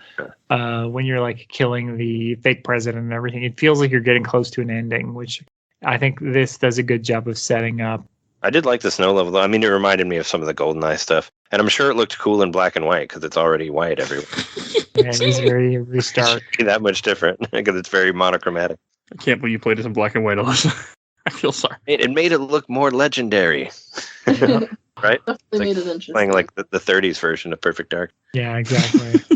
I mean, it did feel like you're getting near the end of the story. I thought I'm getting near the end of this game. Like, okay, I'm getting near the end because I'm getting in Elvis's spacecraft and we're going to go to the final level.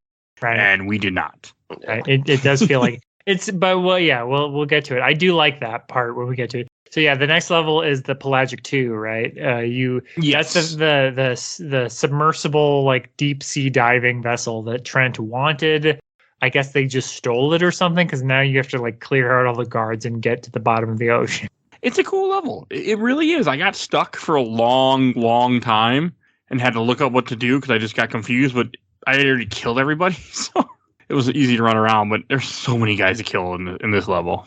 I like that you can shoot people through doors like you could in GoldenEye. That's actually how I got through a lot of the 007 levels in GoldenEye, was just hiding in a room and shooting people through the door. Yeah.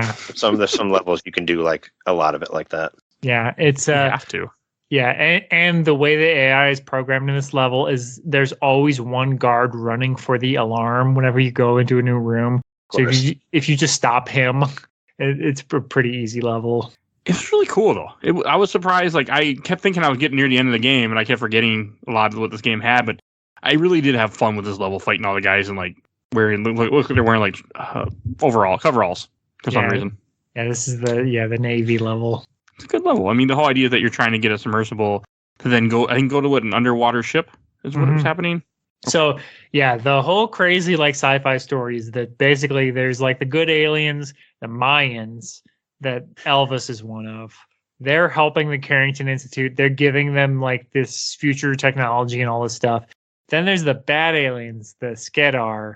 They are evil, and they're, like, they're also giving Datadyne good weapons.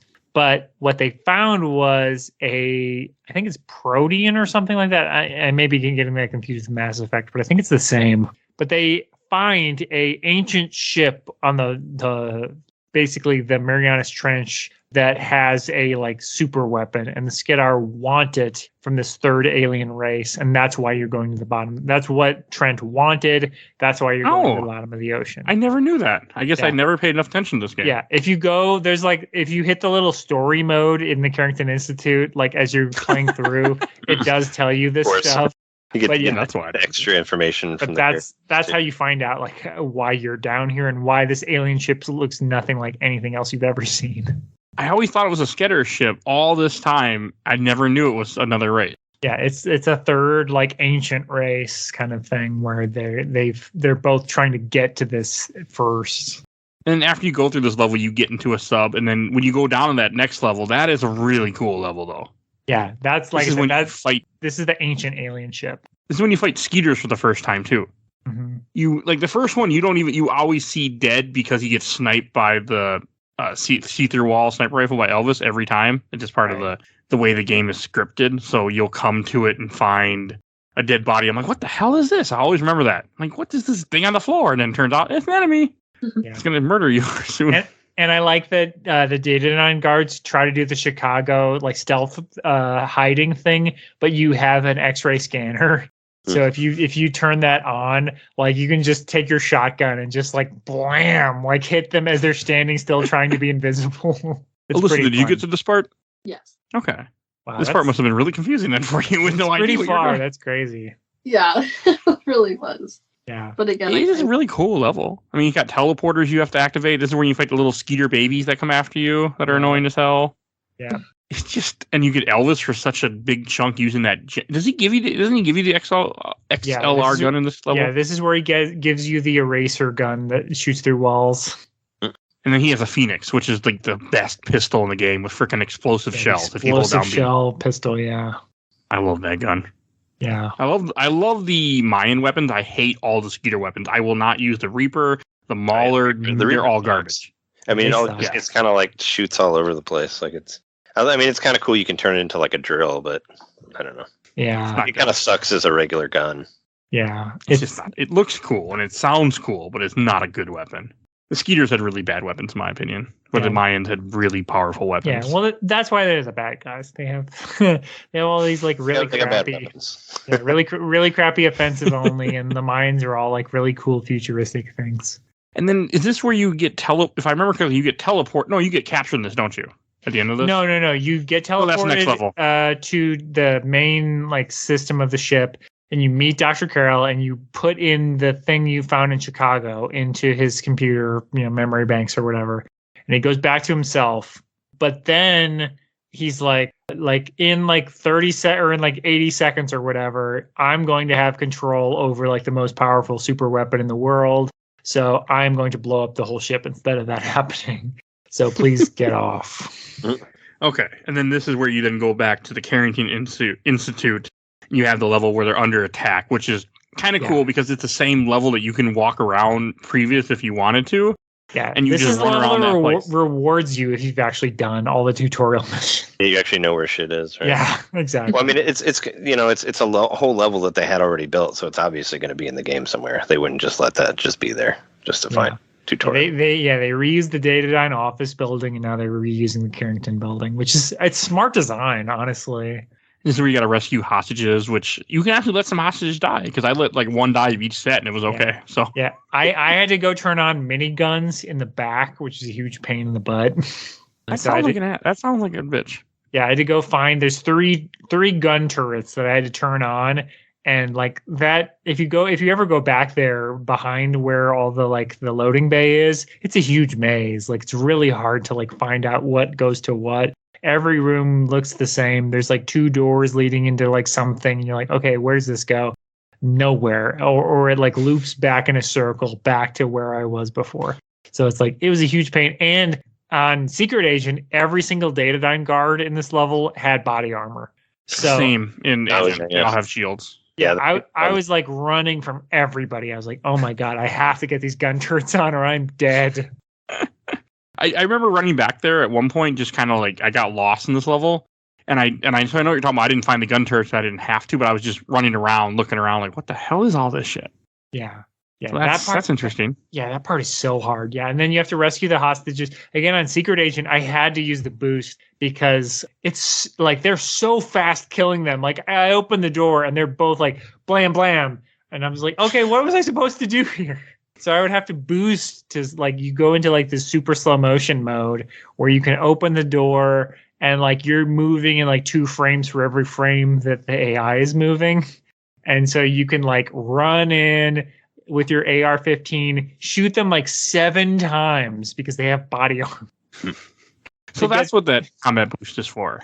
Yeah, to get through their shield so that they die before they shoot the hostage one time. I Wow. was like, this is so annoying. On Agent, it wasn't too bad because I could let people die. 'Cause I let multiple hostages die, so it wasn't too bad on Agent. Yeah, but if you only have to save half of them and not everyone has a shield, yeah, you can just run in and just shoot, and probably get through it. But like, I had to use the boost because I was just like, they're all dying. This isn't working. And I did laugh because this is also like in this area where you go for like one of the rescues, where you get a secret weapon. You have to get the RCP 190 or something. Yes. Which you can also unlock a bunch of GoldenEye weapons in that room if you do all the stuff for the duel. Mhm. You get all the medals, which I remember I did all that because we had to have every gun just because back in the day. I mean, that's Not doing what's interesting about most first-person shooters. I think is the weapons always. So Yeah. Yeah. I really don't think that. I mean, as far as like being on the Switch 64, that shouldn't be a problem, right? All those guns are made up. what do you mean? Well, those are All the the GoldenEye copyright. guns, but just because Oh, they're all okay. GoldenEye guns, I don't think they should be like restrict the GoldenEye. I mean, No, they're remade- not because they're all RCP 90. None of those are real. I mean, they're based off real guns, but none of them are real guns. Yeah, it's like there's an Uzi, there's some like similar to real guns, but they don't have like the GoldenEye like names to them. Oh So yeah, no, it shouldn't be a problem, I don't think. yeah, they could Like put up. PP7 to the PPK. Yeah, no. The only thing that might be an issue be Golden Gun. They might not be able to have again because of rights issue. Yeah, I honestly wouldn't be. I mean, I wouldn't be surprised if GoldenEye still shows up on Switch. Like I feel like they're gonna Supposedly, make it well, work. coming. well, the problem isn't Rare. The problem is the James Bond people. Yeah. So I just Oh. you never know if they're going to agree to it. And there's a cloak in this game with one of the guns, the RCP 190. You can cloak, but uses your ammo to cloak you. Yeah, which I used because at this point I was so close to dead. I was like, no way am I Gotta fighting use anybody else. It seems like you have to use. I mean, in order to get through secret agent, you have to use like everything that you have. Yeah. Yeah, the idea they want you to use every asset of the game.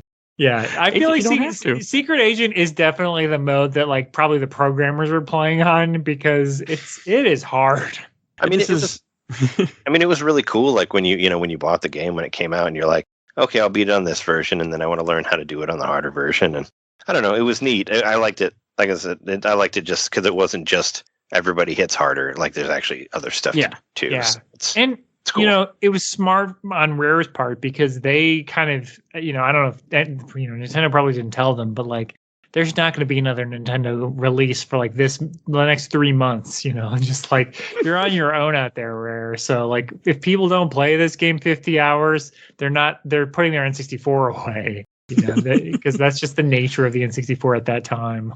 Yeah, it's near the end of it. This is also where you fight Mr. Blondes for the first time in the game. You have a bunch of those missions with them, where they're in here where you have to go and send the shuttle bomb away, and then you have to, at least on Agent, just run back to your ship. Run back to a drop ship where you get hit in the face with a crate. I'm assuming Special Agent might have had more for this. Yeah, there wasn't too much more. The big thing was, like I said, the turrets was a killer for me. But yeah, once I did that, I got through the rest of the level okay. But yeah, then like a couple of crates knocked me over, and I was like, really? I'm a murder machine. Like I've killed everybody. And like the Skidar like knock a couple of crates over on me. I'm like, well, that's the end of Joanna Dark. It's a very video gamey thing. I do love, so we haven't mentioned, I think it's such a good like Easter egg type reference to the classic Rare games from like the Super Nintendo and the early area having the fake ending. The beginning of this level is you start with like Joanna, it seems like you're getting a victory like cutscene where Joanna is like, oh, we're all so happy. This is the end, right? And then Carrington's like, this is exactly what we've been trying to do the whole time. So it's a good little fake out ending where you're like, you feel like you've stopped the bad guys and you're about to win, and then they pull a rug out from you. I think that's very cool. Yeah, it's like very bringing you back to Donkey Kong Country 1 with the ending. Yeah, the fake ending of Donkey Kong where they roll the fake credits when you knock out King K. Rool. And then I forgot all about this level. I remember the end level, but I did not remember the spaceship level where you're captured. None of it. But it is cool where you see the old lady again, the 44-year-old lady. So the really old one. That's in the cell with you that just apparently there's no lock. She just runs out the door and gets killed. Yeah. You get like throwing knives too, right? You get one. Yeah. Well, I mean, Literally one. but you can flip it and throw it as a secondary. I mean, that's Yeah. You can throw it once, poison enemy, and then when he dies, pick it up again and use it on the other guy. Yeah. Yeah, this was a fun. Honestly, I like this mission better than the last mission. It's a good mission. It's a cool idea. Like it reminds me of the GoldenEye mission where you start in jail, like that. That's Bunker interesting. 2. Yeah, the Surface 2 or not Surface Bunker 2. Yeah, yeah, it's a bitch level. It is a bitch level, but it's like a fun. That's rare pushing the envelope in 1997. So this is like a cool, similarly hard as hell level. And because I hated it at first because you're using the really crappy Mauler weapon, which is just garbage. Mm-hmm. I mean, I guess you're supposed to use the secondary where it charges up. Yeah. And then shoots them. I didn't because I was trying to conserve my ammo. It still sucks though. It's just garbage. Yeah, it's still bad, but yeah, then you can basically 1 or 2 hit everybody. But yeah, it's not a good weapon. No, it's really bad. I do like that. Like the levels mostly mostly the Skidar aliens. So it's kind of it's different from the GoldenEyes unless into where you're not just like shooting humans all the time. Like I always my favorite first person shooter games are the ones that that are more like the more sci-fi, the more ridiculous, the better. Like the more demon creature, whatever thing you're killing. So I was into it. It reminded me of like Turok and Doom and stuff like that. It was nice fighting something different. Yeah. I thought it was cool. And most of them run at you. And you're in like, space physically. too. You can see the planets out the windows. It is a cool level. And you have to like really escort Elvis because Elvis has to do things. You have to shut down the computer. He has to be the one to do everything. Otherwise, it won't progress. Yeah. And if you play this in co-op, right? Your other person would be Elvis, like in these where he's in there. Oh, that'd be cool. I don't know if that's true. I think you're a second, basically Carrington Institute person. Okay, I never really did the co-op. So I never did either. I don't know why. Wondering if they would actually be, because I know the Time Splitters ones, they made it where you were a character in the story when you did the co-op stuff. Yeah, that would make more sense. But I think the way it worked was basically because they were unlockables. Because the first one was just like I said, there was the blonde Joanna, and then there was a couple of other people that I unlocked, and then there's a couple I don't think I ever unlocked. But I think it was just you're just another silent protagonist, secondary person who just disappears in every cutscene. Or you replace Joanna if you get to the ending in front of her, which is always very funny. I don't think I never did. Just the cutscene. Yeah. Blonde one. That's cool. Yeah. So if you're the blonde one and you like save Carrington, you're like, oh, I should have been quicker. And she's like, that's okay. Like stranger who I've never seen before. Good old real-time cutscenes. And then I think as you finish the level, like the whole idea that you take over the bridge and then you find out like what's really like you find out where the Skeeter homeworld I think is what it was. Right. Yeah. Okay. Oh, did you get to the last level then, Alyssa? Or how far did you get? I is Mike. Oh no, I didn't. Yeah. I just know you didn't have time to finish it, so I was just wondering how far you got. Oh yeah, no, I finished it. Oh, okay. Never mind. Wow. Impressive. Especially playing original hardware. I mean, I cheated my ass off, and I don't know if I would have beaten this game in the time frame if I wouldn't have cheated. Again, fake N64 controllers are not that great, but it worked. Yeah, I watched lots of YouTube videos and read a lot of guides. Yeah, I'm sure for some of these levels, because the Carrington level's not that. I mean, the Carrington level's not that hard, but yeah, this level's a pain because you have no weapons. You're literally just starting with one knife. It's kind of shitty. I didn't like just having a knife. I was very upset. So, but again, I was not happy. That's how GoldenEye starts. You use the magnet to get the knives. And there's a laser in this, which is on her wrist, but I never used it. Yeah, it's not very powerful. It's kind of it's just like, oh, that looks neat, but I'm getting killed, so let's go back to a different weapon. Yeah, I don't even know what the purpose of that was. To irritate you? I mean, well, there was like the laser. There's like there's the watch laser in GoldenEye. Maybe they're trying to call back to that sort of, but it's an arm laser now. But yeah, that only works for that one level where you use. And you can't. And I don't think you can kill people with it either. Yeah, you used it on the train in GoldenEye. Yeah, the train. Otherwise, it was useless. But yeah, so it's a fun mission. And then the last mission, I didn't think is very good. Like it's hard. I did play the last mission, of course, and I just remembered all this nostalgia stuff came back to me, remembering how much I hated trying to figure out which pillar to put that thing on, and how if you like throw one wrong, you just fuck up and you got to start over again. Not to mention that their temple has like fucking pot leaves everywhere. Like, what's up with that? Like the silver pot leaves. Like I was listening to Dr. Dre at the time, and I was like, that's the Chronic, man. That's not right there. Like what? So that's what it is. They worship silver weed. That's why they're evil. Yeah, it makes you evil. Remember, reefer madness. It makes you go crazy. Yep. I don't know. I did find all that. I didn't catch that. Like, I didn't even think about that, but that's pretty freaking funny. Yeah, I missed that too. I mean, that's yeah. I'm looking at it right now. That's a fucking marijuana leaf. It does look like a weed leaf. Yeah. That's fucking funny. Oh, it was annoying, like with the pillar thing. Is there one of the gadgets that lets you know which pillar you're supposed to throw to, besides just save and load like I did? Yeah, I don't know. I always felt like it was just like, yeah, because I remember just like fucking it up, like just going through it and just doing it over and over again until you figure out the right ones. I might have even taken notes originally to get through there, but it was just, it's not fun. And then you want to blow up the ones that don't need a tracker. You want to use a grenade on it, because if you blow up the 3 with a stupid tracker, and then the 2 that with a grenade, or 3 with grenade, you get double Phoenix, which is double little handguns. Yeah, those are awesome. I do like how those blue weapons, like they like when you add the ammo to it, it like kind of like absorbs it. Yes, so it kind of sticks to your hand as you're like loading it. Yeah, it's always cool stuff like that. I don't know. I don't know if anybody ever played them, but did you ever play the Conduit games on Wii? Like they were very much like inspired by Perfect Dark. Like they had they had like living weapons on there that would I'll have to check that where out. you could load them It was I don't know. I felt like I was the only person playing Wii when that came out. But Conduit 1 and 2, there was 2 of them.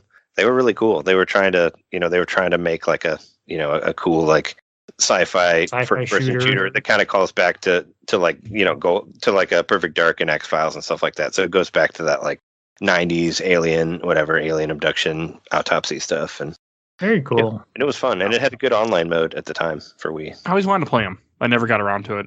Yeah, I thought I owned them, but I did not. Motion control too, and all that, which I like. I mean, motion aiming was great for the Wii. I thought that's the main thing it had was the pointer controls. Yeah. Controls. Hate it. I mean, I'm not into motion controls, but I think pointer controls worked well, like for first-person shooter stuff. That's what this is for. If they did it right. Oh, it's right here. Works great. Well, some of us don't want to play on a computer. I play all my shooters on computers when I can now with mouse and keyboard. I love it. I don't play anything on my computer. That's why I got you have to play games while you edit, so you wouldn't be able to do the same thing on the same device. It's true. I can't. And then as you go through this level, like you also start out with a Callisto NTG, which is a blue machine gun, essentially part of the the Mayan aliens, which I love that weapon. I mean, that's what I use to kill all the skeeters, and most of them in this level just smack you in the face and do like tons of damage to you. So a lot of it's just shoot them and run. That's the one that eats the bullets. The Callisto, the one that absorbs them, right? That we put eggs in them. Eggs in them. The weapon that you use. Oh, the Callisto. Oh yeah. Yeah, the blue machine gun. When you reload them, yeah. Yeah. I was like, what the hell are you talking about?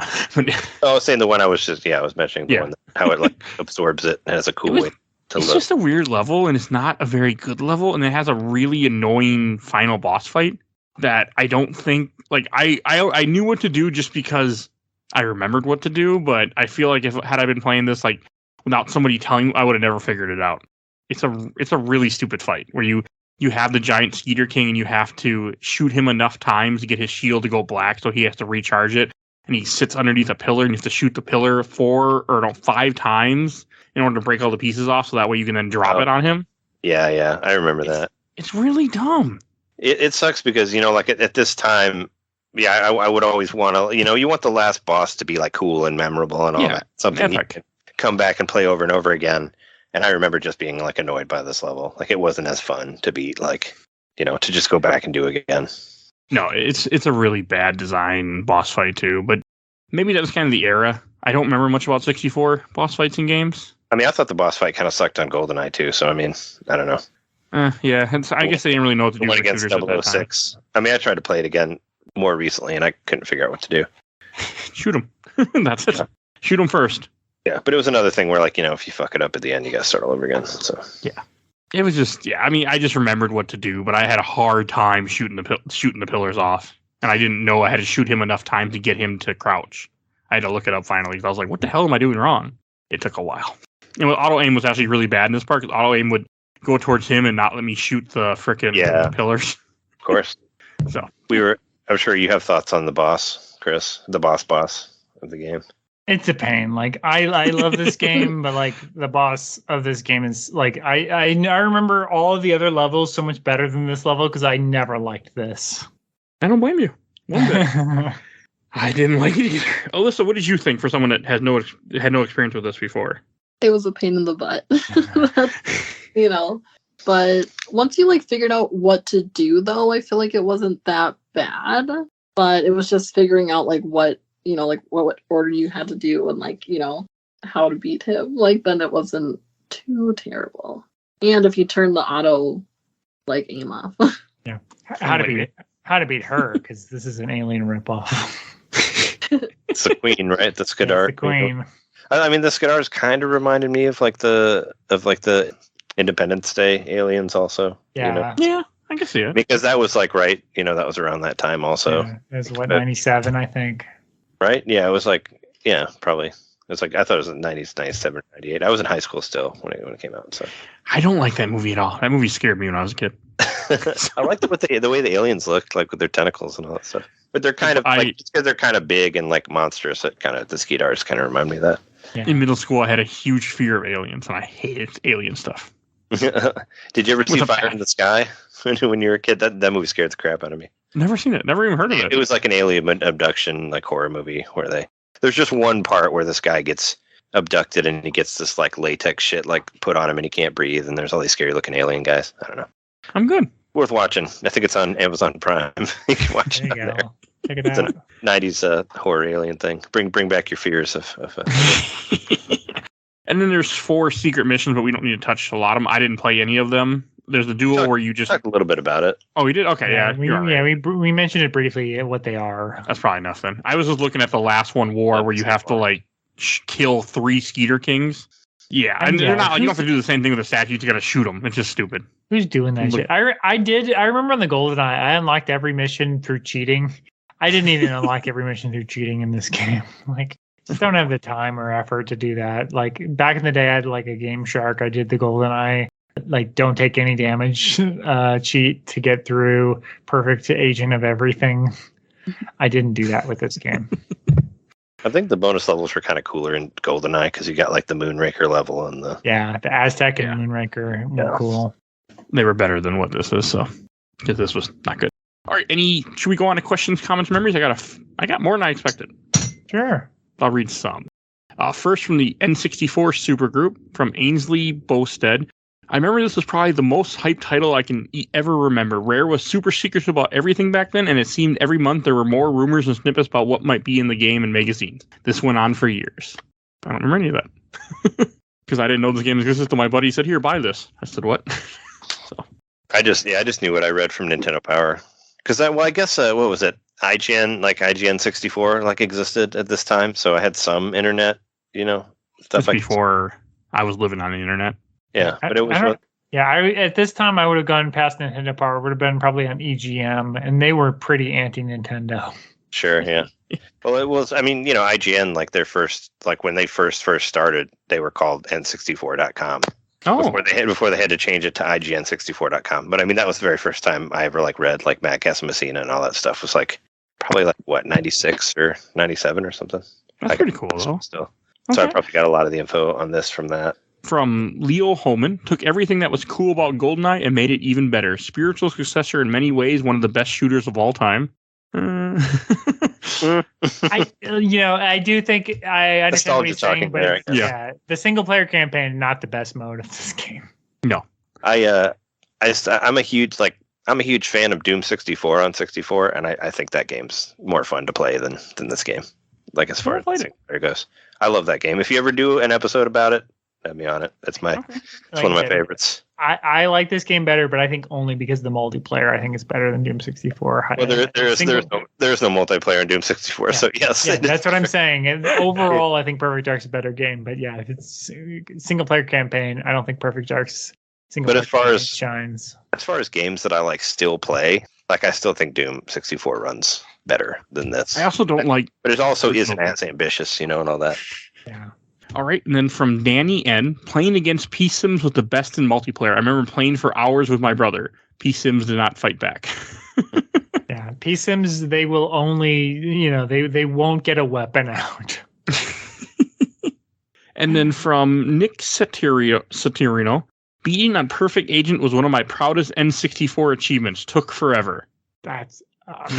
You're a true hard gamer if you beat this on Perfect Agent on the original hardware, because I never did that. I beat it on Secret Agent back in the day on original hardware, and it was super hard.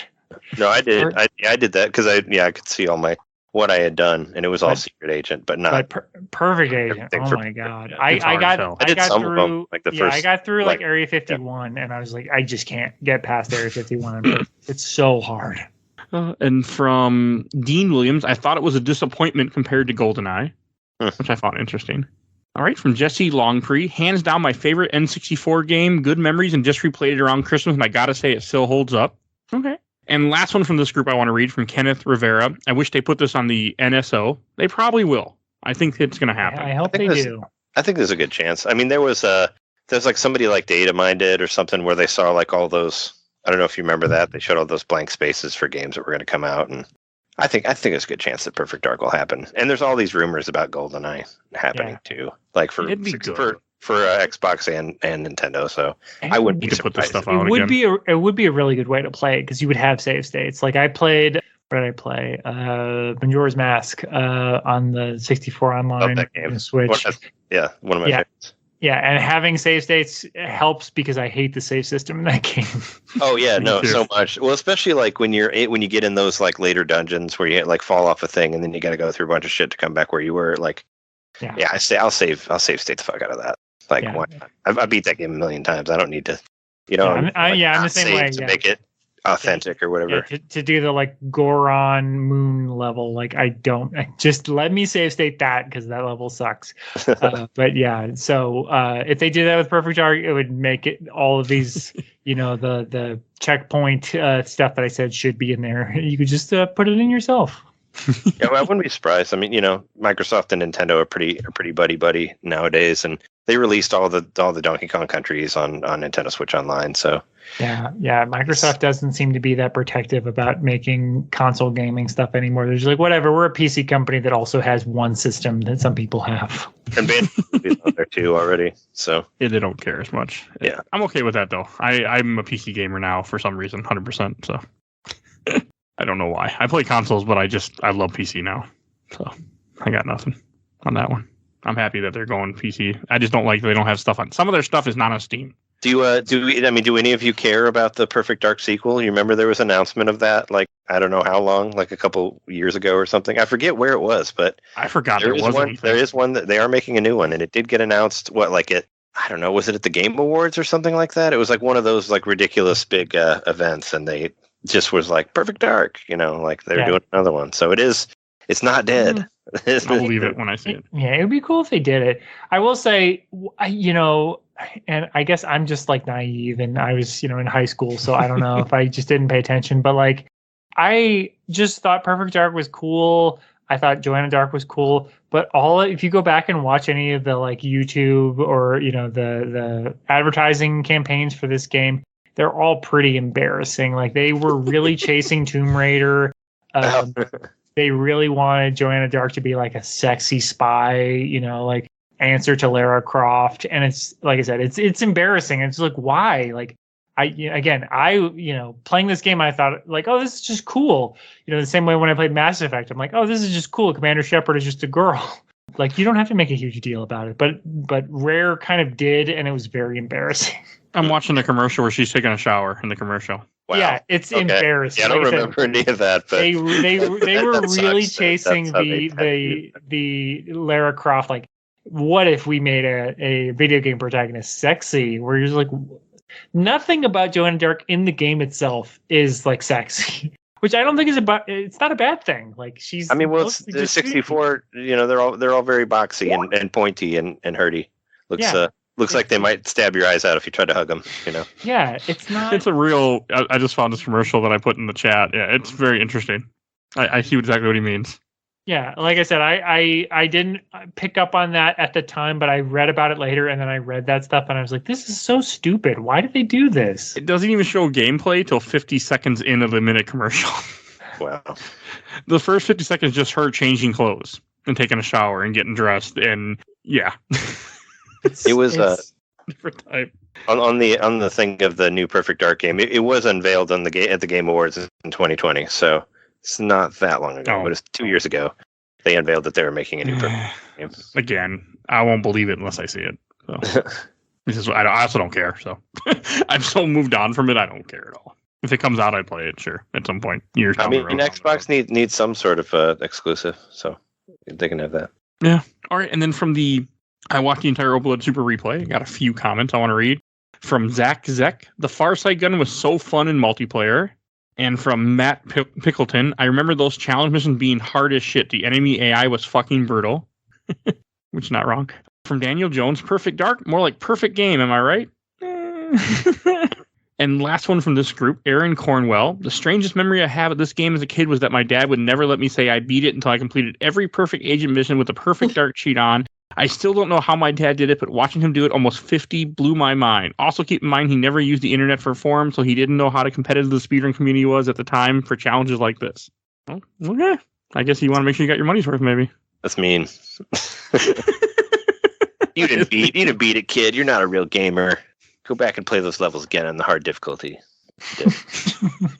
No, thank you. And from the official Laser Time community, I got a couple from Todd Harrison. I haven't used this, but there are alternatives to growing a third hand to play an N64 controller. And he posted an image of a Retro Fighters Brawler 64 controller.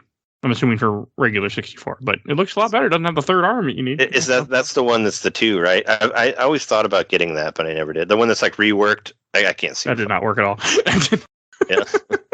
But I've seen them. They're like this, like the Hyperkin one, right? That's looks more like a Dreamcast controller. Yeah. I've got one of those, and it works. They look cool. I thought about getting one at one point, but we never got to it. It has the same problem on at least.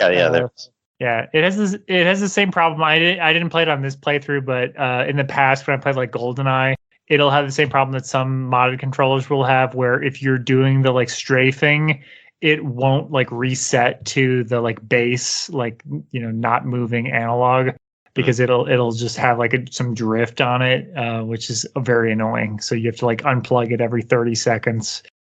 Because you're like strafing, like you've got 3 things going one direction, and then when you go back to blank, it doesn't go back. At least in my experience, it's been a problem.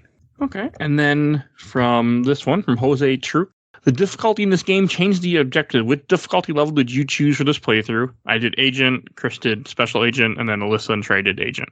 I know we talked about it, but just to answer the question, I don't get a whole lot of questions.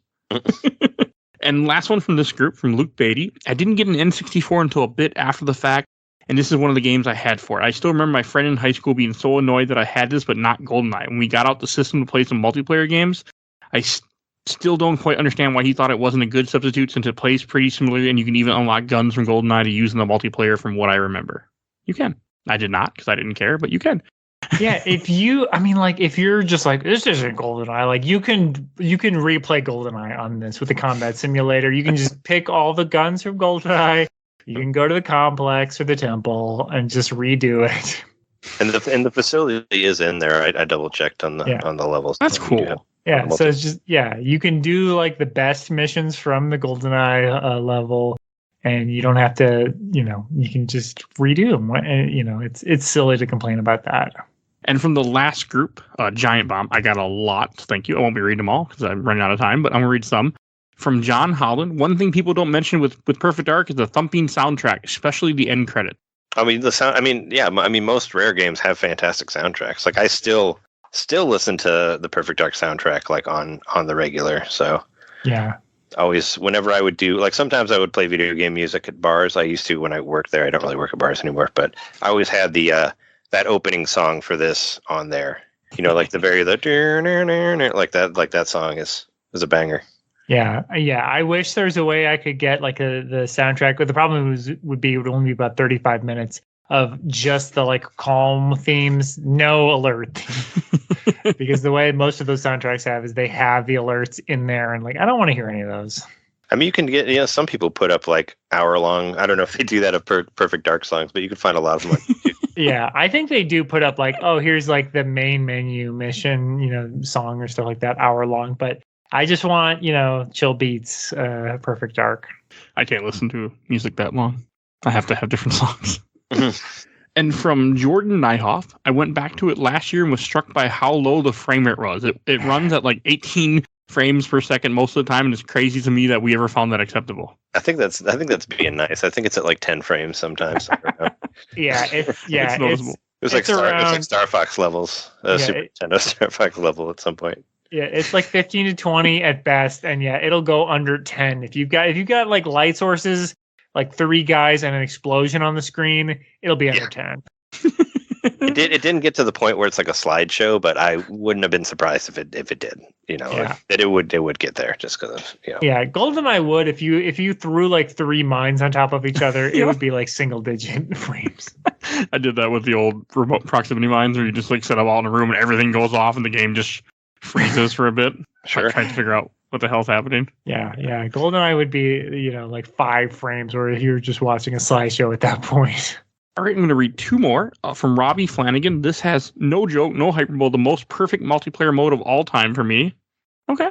And last one from Chris Wills, one of my favorite games of all time, and in my opinion, better than GoldenEye. Everyone talks about GoldenEye to this day, still because it was the first multiplayer love of that console. But for me, then Perfect Dark surpassed it in every way possible. All right. And then we should go to Shelf, Stack, or Box. And Chris, do you want to go first? Sure. So explain the categories to me. A shelf means something you really like. Stack means something you kind of like, and then box means something you dislike, essentially. I would say it's close to me because I do have a lot of nostalgia for this game. It's right on the border. I would say probably stack. It's a little bit. There's games I'd rather go back to than this. I do like it a lot. There's parts that I think are very fun, but there's plenty of missions that like I never want to play again. I understand. I'll go next. I'm also going to put this in the stack. I had fun, but I don't want to play it again either. I'm glad that I finally went back and played it again because I haven't played it since I was a kid, but it isn't the same anymore. I mean, it was fun at first, but when the difficulty cranks up, it wasn't the same. So going in the stack. Oh, what about you, Trey? I would shelf it if they would re-release it in some. I mean, I know that it's re-released on Xbox, but re-release it where they kind of clean it up, do like an HD remastered of sorts, and give you dual analog and have a better frame rate. I would shelf it because I do think it's fun. But yeah, as is, like on the 64, I just think it would be stack with source hardware. But I'd love to see it, re-released.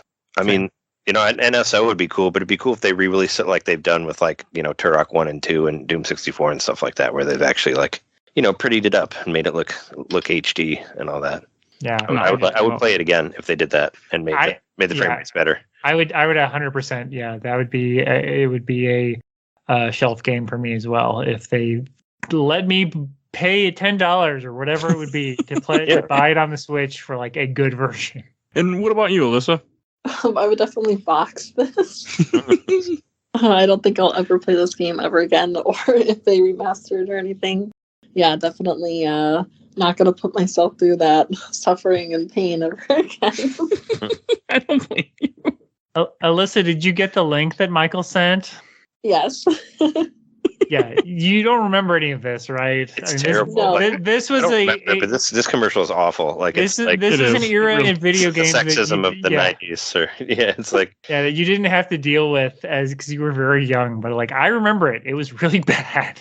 Like I thought it was great that there was because Super Metroid's like my favorite game ever, and it was nice to see another game with a female protagonist and all that. But I don't remember this of it's like she's getting in a shower and putting on lipstick and like putting underwear on, and I'm like, maybe this isn't the way we should go about this.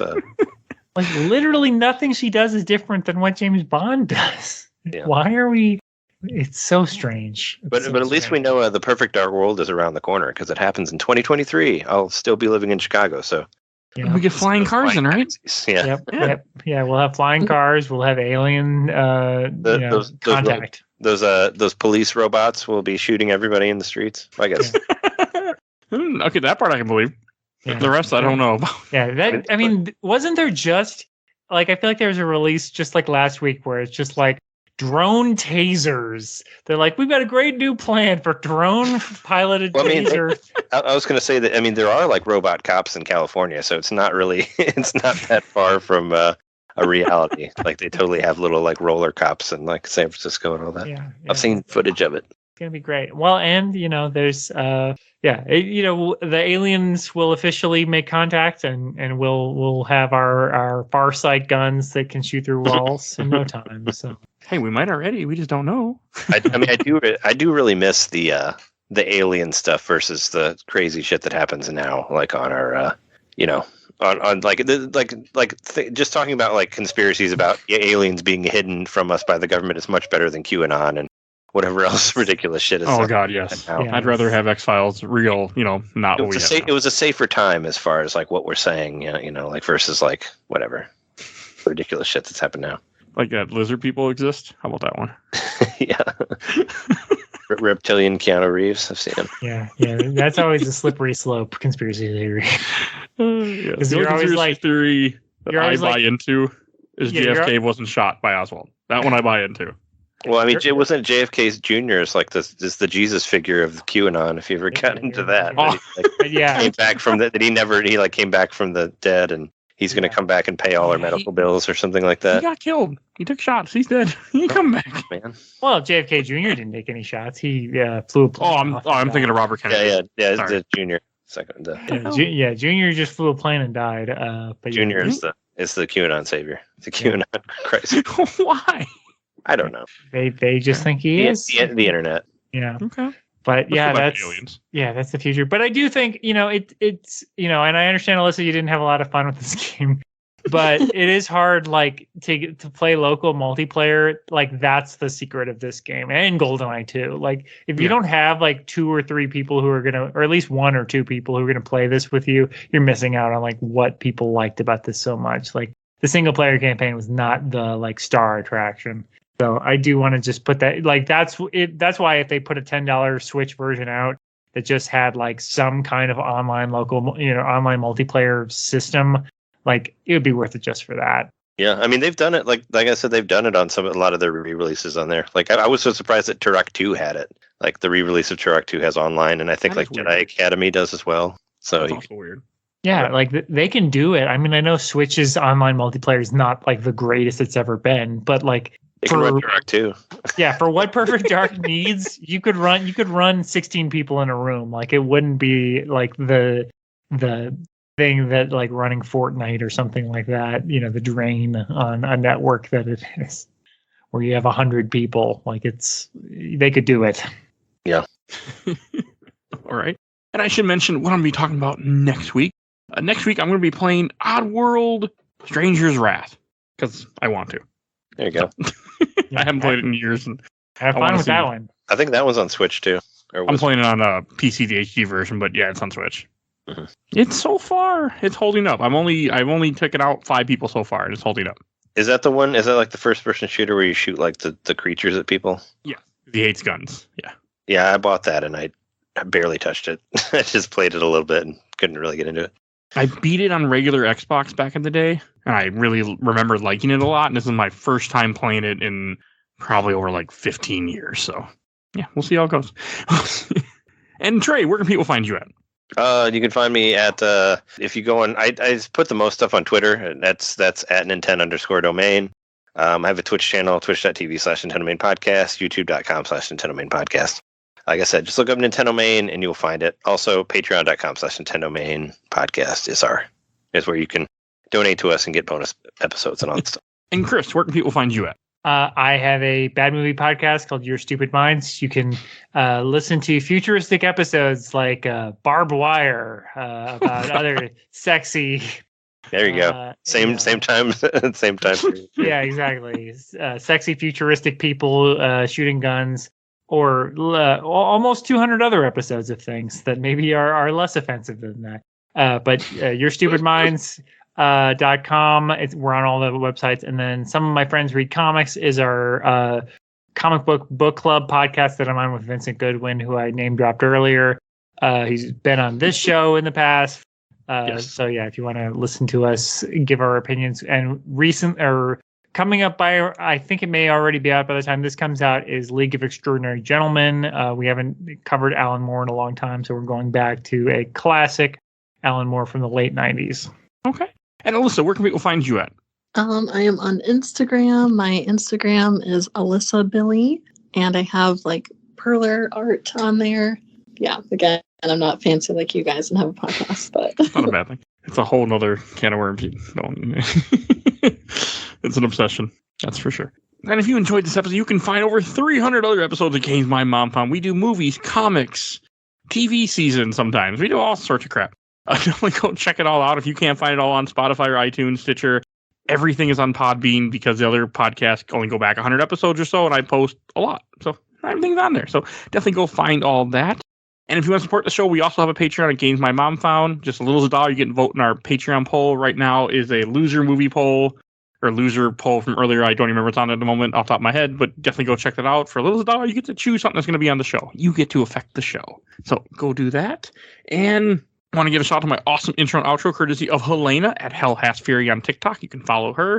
And shout out to my buddy Bill Tucker, who did all the MCU movies with me and still doing them with me. And you can find him. He started his own show, A Gamer Looks at 40. Definitely go check him out. And please follow us on Facebook, Instagram, Twitter, and on YouTube. We're audio only, but we are on YouTube. So yeah, that is everywhere you can find us. And I think that's everything I need to say. So we will see you guys next time. Bye, everybody. See ya.